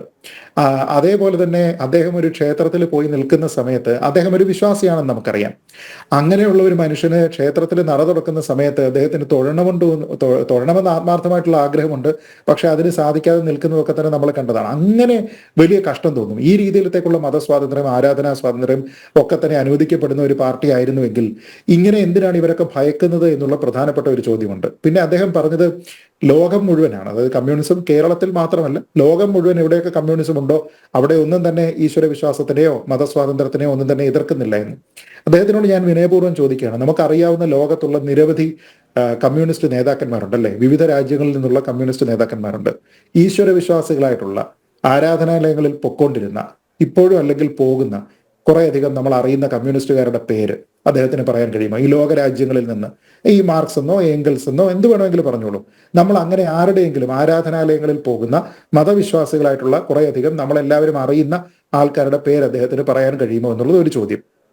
രണ്ട്, ഈ 1920-കളിൽ സ്റ്റാലിൻ വളരെ ശക്തമായി പിടിമുറുക്കുന്ന സമയത്ത് റഷ്യയിൽ ഓർത്തഡോക്സ് ചർച്ചിനെതിരെ നടന്നിരുന്ന ഒരു മൂവ്മെന്റിനെ പറ്റി അദ്ദേഹത്തിന് അറിയില്ല, അദ്ദേഹം അതിനെപ്പറ്റി പഠിച്ചിട്ടില്ല. അദ്ദേഹം എന്നെക്കാൾ വളരെ എത്രയോ ഗംഭീരമായിട്ട് അദ്ദേഹം കമ്മ്യൂണിസം മനസ്സിലാക്കിയിട്ടുള്ള ആളായിരിക്കും. ഇപ്പൊ ഞാൻ വായിച്ചിട്ടുള്ള ഒരു അറിവ് മാത്രമേ ഉള്ളൂ. അദ്ദേഹം ഒരു ചിന്തകൻ എന്ന രീതിയിൽ കൂടി അതിനെ സമീപിക്കുന്ന ആളാണ്. അവിടെ ഉണ്ടായിരുന്ന എത്രയോ പ്രീസ്റ്റുമാരെ വെടിവെച്ച് കൊന്നിട്ടുണ്ട്, എത്രയോ ആൾക്കാരെ ലേബർ ക്യാമ്പുകളിലേക്ക് വിട്ടിട്ടുണ്ട്, എത്രയോ മതപഠന കേന്ദ്രങ്ങൾ അടച്ചുപൂട്ടിയിട്ടുണ്ട്, എത്രയോ പള്ളിയുടെ പ്രസിദ്ധീകരണങ്ങൾ നിരോധിച്ചിട്ടുണ്ട്. ഈ കാര്യത്തിനെ പറ്റി ഒന്നും അറിയില്ലേ? ഇതുമായി ബന്ധപ്പെട്ട് എത്രയോ റിപ്പോർട്ടുകളും കാര്യങ്ങളും വന്നിട്ടുണ്ട്. അന്ന് തന്നെ ഉണ്ടാക്കിയിരുന്ന ലീഗ് ഓഫ് മിലിറ്റന്റ് ഗോഡ്ലെസ് എന്ന പേരിൽ ഈ എത്തീസം, അല്ലെങ്കിൽ ഈ മതമൊന്നുമില്ല, ഈശ്വരനൊന്നുമില്ല എന്ന രീതിയിലത്തേക്കുള്ള ചിന്ത പ്രചരിപ്പിക്കുന്നതിന് വേണ്ടിയിട്ട് ലീഗ് ഓഫ് മിലിറ്റന്റ് ഗോഡ്ലെസ് എന്ന് പറയുന്ന ഒരു സംവിധാനം USSRലെ കമ്മ്യൂണിസ്റ്റ് പാർട്ടിയുടെ നേതൃത്വത്തിൽ സ്ഥാപിക്കപ്പെടുകയും പിന്നീട് സ്റ്റാലിൻ അതിനെ ഉപയോഗിച്ചുകൊണ്ട് ഇത്തരത്തിലുള്ള പ്രവർത്തനങ്ങളൊക്കെ ഒരു രണ്ട് പതിറ്റാണ്ടുകൾക്കടുത്ത് ചെയ്യുകയും ചെയ്തിട്ടുണ്ട്. അതായത് ഇത്തരത്തിലുള്ള എത്തീസത്തിനെ ഒരു ഭാഗത്ത് പ്രൊമോട്ട് ചെയ്യുക, മറ്റുള്ള ഒരു ഭാഗത്ത് എല്ലാ തരത്തിലുള്ള മതസ്വാധീനങ്ങളെയും ഇല്ലാതെയാക്കുക, അതിനുവേണ്ടി പ്രവർത്തിച്ചിട്ടുണ്ട്. ഇങ്ങനെ വിവിധ മതക്കാർക്കെതിരെ, അവരുടെ ആചാരങ്ങൾക്കെതിരെയൊക്കെ തന്നെ വളരെ ഓർഗനൈസ്ഡ് ആയിട്ടുള്ള പല ക്യാമ്പയിനുകളും ലോകത്തുള്ള കമ്മ്യൂണിസം നിലനിന്നിരുന്ന പല രാജ്യങ്ങളിലും ചെയ്തിട്ടുള്ള ഒരു പ്രസ്ഥാനം അല്ലെങ്കിൽ ഒരു ഐഡിയോളജി, അതിനെ നമുക്ക് എങ്ങനെയാണ് ഇങ്ങനെ ന്യായീകരിക്കാനായിട്ട് കഴിയുന്നത് എന്ന് എനിക്ക് വലിയ അതിശയമാണ്. നമ്മുടെ നാട്ടിൽ ഇഷ്ടംപോലെ കമ്മ്യൂണിസ്റ്റുകാരുണ്ടല്ലോ. കുറെ കാലം മുമ്പല്ലേ ശ്രീ MV ഗോവിന്ദൻ പറഞ്ഞത് ഈ വൈരുദ്ധ്യാത്മക ഭൗതികവാദം എന്ന് പറയുന്നത് ഇന്ത്യൻ കോണ്ടെക്സ്റ്റിൽ എത്ര റെലവെന്റ് അല്ല എന്ന്. ഒരു CPM നേതാവിന് അത് പറയാൻ എത്ര കാലം വേണ്ടി വന്നു എന്ന് ആലോചിച്ച് നോക്ക്. വൈരുദ്ധ്യാത്മക ഭൗതികവാദം എന്ന് പറയുമ്പോൾ അത് ഇന്ത്യൻ കോണ്ടെക്സ്റ്റിൽ റെലവെന്റ് അല്ല, ഇവിടെ എല്ലാ വിഭാഗത്തിലുള്ള ആൾക്കാരെയും നമുക്ക് വേണം എന്ന് ഒരു കമ്മ്യൂണിസ്റ്റ് ആചാര്യനായിട്ടുള്ള ശ്രീ MV ഗോവിന്ദൻ പറയേണ്ടി വന്നത് ഈ അടുത്ത കാലത്താണ്. എന്ന് വെച്ചാൽ ഇത് നേരത്തെ തന്നെ എല്ലാവരും അങ്ങനെയായിരുന്നു സങ്കല്പിച്ചു വെച്ചിരുന്നത് എങ്കിൽ, അങ്ങനെയായിരുന്നു മനസ്സിലാക്കിയിരുന്നത് എങ്കിൽ ശ്രീ ഗോവിന്ദന്റെ വിശദീകരണം അവിടെ ആവശ്യമാകുന്നു. അപ്പൊ നമ്മൾ കണ്ണടച്ച് ഇരുട്ടാക്കാൻ പാടില്ല. അതേപോലെ അദ്ദേഹം നേരത്തെ ശ്രീ അനിൽ നമ്പ്യാർ പറഞ്ഞപ്പോൾ എനിക്കതാണ് വലിയൊരു വൈരുദ്ധ്യം തോന്നിയത്. ശ്രീ ബ്രിട്ടാസ് അദ്ദേഹത്തിന്റെ കുടുംബത്തിലെ ഒരു വിവാഹ ചടങ്ങുമായി ബന്ധപ്പെട്ട ഫോട്ടോകളെല്ലാം സോഷ്യൽ മീഡിയയിൽ നിന്ന് മാറ്റി എന്ന് പറയുന്ന ആ നിമിഷം, അരനിമിഷം വൈകാതെ ശ്രീ ജയചന്ദ്രൻ തിരിച്ചു ചോദിക്കുന്നുണ്ട് അതിനിവിടെ എന്താണ് ബന്ധമെന്ന്. ഒന്ന് ആലോചിച്ച് നോക്കുക. പക്ഷേ വ്യക്തിപരമായിട്ട് ഈ ചർച്ചയ്ക്ക് വരുന്നതിന് മുമ്പ് ശ്രീ ബ്രിട്ടാസിനോട് സംസാരിക്കുമ്പോൾ ഈ ഒരു പരാമർശത്തിനെ പറ്റി നിങ്ങളത് പറഞ്ഞിട്ടുണ്ടോ? പിന്നെ എന്തിനാണ് ഈ റിപ്പോർട്ട് വന്നിരിക്കുന്നത് എന്നതിനെപ്പറ്റി അദ്ദേഹം, എന്താണ് ഇത് തമ്മിലുള്ള ബന്ധം, പിന്നെ എന്തിനാണ് ഈ മാധ്യമങ്ങൾ ഇതിനെപ്പറ്റി റിപ്പോർട്ട് ചെയ്തിരിക്കുന്നത് എന്നതിനെപ്പറ്റി ഒരു അഭിപ്രായം ആരാഞ്ഞിട്ടുണ്ടോ? ഉണ്ടായിരുന്നെങ്കിൽ അദ്ദേഹത്തിന് എന്താണ് പറയാനുള്ളത്? ഞാൻ ചോദിക്കുന്നത്, ഏതെങ്കിലും ഒരു പാർട്ടിയുടെ നേതാവായിരുന്നുവെങ്കിൽ നമ്മൾ ഇതിനെ ഈ രീതിയിലത്തേക്ക് ചർച്ച ചെയ്യില്ല. പക്ഷെ അദ്ദേഹം ജനങ്ങൾ നേരിട്ട് തെരഞ്ഞെടുത്തിരിക്കുന്നതല്ല എങ്കിൽ പോലും ജനപ്രതിനിധികൾ തെരഞ്ഞെടുത്ത ഒരാളല്ലേ. അങ്ങനെ നോക്കിക്കഴിഞ്ഞാൽ അതിൻ്റെ ഒരു ഇൻഡയറക്റ്റ് റെസ്പോൺസിബിലിറ്റി ലയബിലിറ്റി ഒക്കെ ഇവിടെയുള്ള ആൾക്കാർക്കുണ്ടല്ലോ, അത് കമ്മ്യൂണിസ്റ്റുകാർക്ക് മാത്രമല്ലല്ലോ. അപ്പോൾ അങ്ങനെ ഒരാളിൻ്റെ രീതിയിലേക്ക് അദ്ദേഹത്തിൻ്റെ ഭാഗത്തു നിന്നൊരു പ്രസ്താവന ഉണ്ടായിട്ടുണ്ടെങ്കിൽ അത് ധർമ്മവിരുദ്ധമായിട്ടുള്ള ഒരു പ്രസ്താവനയാണ് എങ്കിൽ, ഈ കമ്പാരിസൺ ഇല്ലാത്ത രണ്ട് കാര്യങ്ങൾ തമ്മിലുള്ള കമ്പാരിസൺ ആണ് എങ്കിൽ അതിനെപ്പറ്റി അറിയാനുള്ള അവകാശം നമുക്കുണ്ട്. അതില്ല എന്ന് ശ്രീ ജയചന്ദ്രന് കരുതാൻ കഴിയുമോ? അപ്പോൾ അതുകൊണ്ട് ആ വിഷയത്തിൽ ക്ലാരിറ്റി നൽകേണ്ടത് ആരാണ്? അത് ഈ വാർത്ത പ്രസിദ്ധീകരിച്ചിരിക്കുന്ന മാധ്യമങ്ങളല്ല. ശ്രീ ബ്രിട്ടാസ് അതിനെപ്പറ്റി ഈ നിമിഷം വരെയും നിഷേധിച്ചിട്ടില്ല എന്നുള്ളതാണ് നമ്മുടെ മുന്നിലുള്ള വസ്തുത. ശ്രീ ജയചന്ദ്രൻ പറയുന്ന ഒരു പ്രൈവറ്റ് കോൺവെർസേഷനെ പറ്റിയാണ്, പക്ഷെ ഞാൻ പറയുന്നത് പബ്ലിക്കായിട്ടുള്ള കാര്യമാണ്. ശ്രീ ബ്രിട്ടാസ്, അദ്ദേഹം ഞാൻ നേരത്തെ പറഞ്ഞതുപോലെ സോഷ്യൽ മീഡിയയിൽ സജീവമായിട്ടുള്ള ഒരു വ്യക്തിയാണ്. അദ്ദേഹത്തിന് അതിനെപ്പറ്റി പറയാമായിരുന്നു. ഇനി അദ്ദേഹത്തിന്റെ പ്രസംഗത്തിൽ അത് ഉൾപ്പെടുത്തിയിട്ടില്ല, അദ്ദേഹത്തിന്റെ പരാമർശങ്ങളിൽ എങ്ങും അതില്ല, നിഷേധിക്കാമായിരുന്നു. മാതൃഭൂമി ഉൾപ്പെടെയുള്ള പ്രസിദ്ധീകരണങ്ങൾ ഒന്ന് ആലോചിച്ച് നോക്കും, മറ്റെല്ലാവരെയും നമ്മൾ ഡിസ്കൗണ്ട് ചെയ്തേക്കും. മാതൃഭൂമിയുള്ള പ്രസിദ്ധീകരണങ്ങൾ ആ വാർത്ത വലിയ പ്രാധാന്യത്തോടു കൂടി കൊടുത്തിട്ടുണ്ട്. അവരതുമായി ബന്ധപ്പെട്ട് ഡിസൈൻ ചെയ്ത് വാർത്താ കാർഡുകൾ ഇറക്കിയിട്ടുണ്ട്. അവരുടെ ഇംഗ്ലീഷ് പതിപ്പിൽ അവർ ആ വാർത്ത കൊടുത്തിട്ടുണ്ട്. അപ്പൊ അത് അവിടെ കൊടുത്തിരിക്കുന്ന സമയത്ത് എന്തായാലും അദ്ദേഹത്തിന്റെ പ്രസ്താവന ഇംഗ്ലീഷിലായിരുന്നുവെങ്കിൽ അതേ വാക്കുകൾ തന്നെ ആവില്ലേ അവിടെ ഉപയോഗിച്ചിരിക്കുന്നത്. അപ്പൊ അങ്ങനെ പോലും വന്നിരിക്കുന്ന ഒരു പ്രസ്താവന ഇവിടെ നിൽക്കുമ്പോൾ അതുമായി ബന്ധപ്പെട്ട ആശങ്ക അകറ്റുന്നതിന് അദ്ദേഹത്തിന്റെ ഭാഗത്ത് ശ്രമമില്ല എങ്കിൽ ഈ പറയുന്നത് ശ്രീജിത്ത് ഏറ്റവും ചുരുങ്ങിയ പക്ഷേ സുരേഷ് ഗോപിയെങ്കിലും മാതൃകയാക്കാം. അദ്ദേഹത്തിൻ്റെ പ്രസ്താവന അദ്ദേഹം പറഞ്ഞത് വളച്ചൊടിച്ചു എന്ന് പറഞ്ഞപ്പോൾ അദ്ദേഹം ഫേസ്ബുക്കിൽ കൃത്യമായിട്ട് പറഞ്ഞു, ഞാൻ ഉദ്ദേശിച്ച ഇതാണ്, മാത്രമല്ല എൻ്റെ പ്രസംഗം മാധ്യമങ്ങൾ ആദ്യന്തം കാണിക്കണം എന്നും അദ്ദേഹം പറയുകയുണ്ടായി. അതുപോലെ ആണല്ലോ. അല്ല, തീർച്ചയായിട്ടും ഞാൻ പറഞ്ഞത് അങ്ങനെയല്ലേ വേണ്ടത്. നമ്മുടെ നാട്ടിലുള്ള ഏതൊരു രാഷ്ട്രീയ നേതാവായിക്കോട്ടെ, അല്ലെങ്കിൽ 4 പേരറിയുന്ന ആരും ആയിക്കോട്ടെ, ഒരു അഭിപ്രായം പറയുന്നു, ആ അഭിപ്രായം വലിയ വ്യാപകമായ രീതിയിലേക്ക് വളച്ചൊടിക്കപ്പെടുന്നുണ്ട് എങ്കിൽ അതിനെ അടിച്ചു നിവർത്തണ്ടേ? ഈ വളച്ചൊടിക്കുന്ന സാധനത്തിനെ അടിച്ചു നിവർത്തിയിട്ട് ഞാൻ ഇതാണ് പറഞ്ഞത്, ഞാൻ ഉദ്ദേശിച്ചത് ഇതാണ്, അത് നിങ്ങൾ തെറ്റായിട്ട് പറയുകയാണ്, അല്ലെങ്കിൽ ഞാൻ അങ്ങനെ ഒരു വാക്കേ അവിടെ പറഞ്ഞിരുന്നില്ല എന്നുള്ള ഒരു കാര്യം പറയണ്ടേ? അത് പറയാതിരിക്കുന്നു എന്നുള്ളിടത്താണ് ഇതിന്റെ പ്രശ്നം. അപ്പൊ ഈ ചൈനയെ മനസ്സിൽ കൊണ്ടു നടക്കുന്നതിലൊന്നും പ്രശ്നമൊന്നുമില്ല, അതൊക്കെ ഓരോരുത്തരുടെ വ്യക്തി താല്പര്യമായിരിക്കും. പക്ഷേ ചൈനയെ കമ്പയർ ചെയ്തുകൊണ്ട് നമ്മുടെ നാട്ടിലുള്ള എന്തെങ്കിലും ഒരു കാര്യത്തിനെ ഇകഴ്ത്തുന്നതിന് വേണ്ടിയിട്ടോ അതൊരു ധർമ്മത്തിനെ ആക്രമിക്കുന്നതിന് വേണ്ടിയിട്ടോ ശ്രമിക്കാൻ പാടില്ല. കാരണം നിങ്ങളുടെ കമ്മിറ്റ്മെന്റ് എന്ന് പറയുന്നത് സത്യപ്രതിജ്ഞാപരമായി, അതായത് നിങ്ങളുടെ സത്യവാചകത്താൽ ആ കമ്മിറ്റ്മെന്റ് ഇന്ത്യ എന്ന രാജ്യത്തിനോടാണ്, ഇവിടെയുള്ള സംവിധാനങ്ങളോടാണ്, അതല്ലാതെ ചൈനയോടല്ല. ചൈന ഇന്ത്യയെ സംബന്ധിച്ചിടത്തോളം ഒന്നുമല്ല. അത് കമ്മ്യൂണിസ്റ്റുകാർക്ക് ചിലപ്പോൾ ആയിരിക്കാം, പക്ഷേ ഒരു MP യെ സംബന്ധിച്ചിടത്തോളം അദ്ദേഹത്തിന്റെ സത്യവാചകത്തിൽ അദ്ദേഹത്തിന്റെ കൂറും വിശ്വസ്തയും നിർവ്യാജം പുലർത്തുന്നത് നമ്മുടെ രാജ്യത്തിനോടാണ്. അത് അദ്ദേഹത്തിനെ ഓർമ്മിപ്പിക്കേണ്ടി വരുന്നു എന്ന് പറയുന്നത് ഒരു പൗരന്റെ ദുരവസ്ഥയാണെന്നാണ് ഞാൻ കരുതുന്നത്. ഓക്കെ, ശ്രീ ജയേന്ദ്രൻ, ശ്രീജിത്ത് 1-2 ചോദ്യങ്ങൾ ചോദിച്ചു, അതിനുള്ള മറുപടി ആവാം പെട്ടെന്ന്.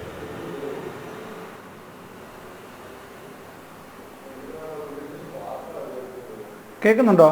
കേൾക്കാമോ? പറഞ്ഞോളൂ.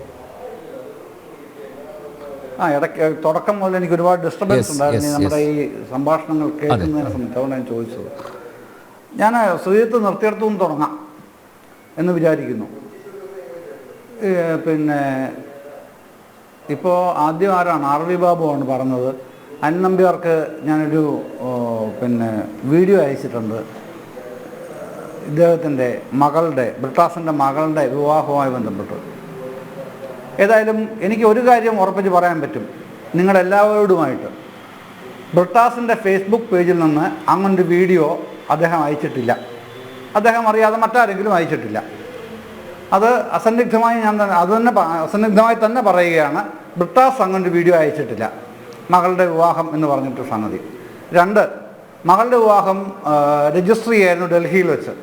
പിന്നെ പള്ളിയിൽ വെച്ച് അവരുടെ താല്പര്യപ്രകാരം, ബ്രിട്ടാസ് പള്ളിയിൽ പോകുന്ന ആളല്ല, മതവിശ്വാസിയുടെ അദ്ദേഹത്തിൻ്റെ ഭാര്യയും പിന്നെ ഭർത്താവിനോ അവരുടെ വീട്ടുകാർക്കോ അങ്ങനെ ഉണ്ടെന്നുണ്ടെങ്കിൽ എതിർക്കേണ്ട കാര്യവുമില്ല. ഏതാണ് പള്ളിയിലുണ്ടായിരുന്നു?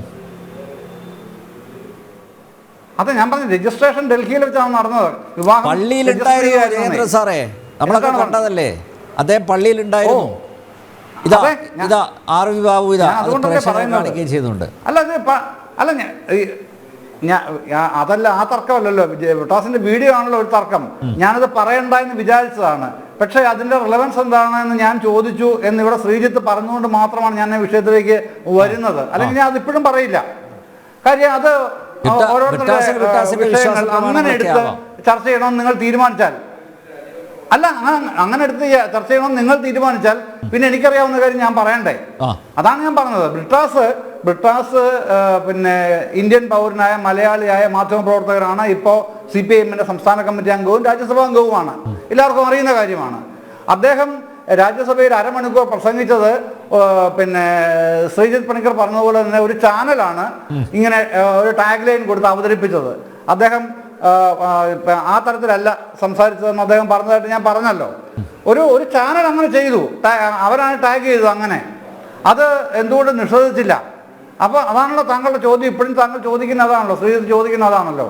അതിനാണ് ഞാൻ പറഞ്ഞത്, ഞങ്ങൾ തമ്മിലുള്ള സ്വകാര്യ സംഭാഷണത്തിൻ്റെ പേരിലല്ല ഞാൻ ചോദിച്ചത്. ഞാൻ ജനം ടി വിയിൽ ചർച്ചയ്ക്ക് പോവുകയാണ്, ഇതാണ് ടോപ്പിക്ക് എന്ന് പറഞ്ഞിട്ടാണ് ഞാൻ ആ വിവരങ്ങൾ അന്വേഷിക്കുന്നത്. എന്നിട്ട് അപ്പോഴാണ് എന്നോട് പിന്നെ അതിൻ്റെ മറുപടിയായിട്ട് അദ്ദേഹം പറഞ്ഞത്. ആ കാര്യങ്ങളാണ് ഞാനിവിടെ പങ്കുവച്ചത്. അതിൻ്റെ അകത്ത് അത് ഞങ്ങൾ ഞാൻ ജയചന്ദ്രനും ജോൺ ബ്രിട്ടാസ് എംപിയും തമ്മിലുള്ള സ്വകാര്യ സംഭാഷണമൊന്നുമല്ല.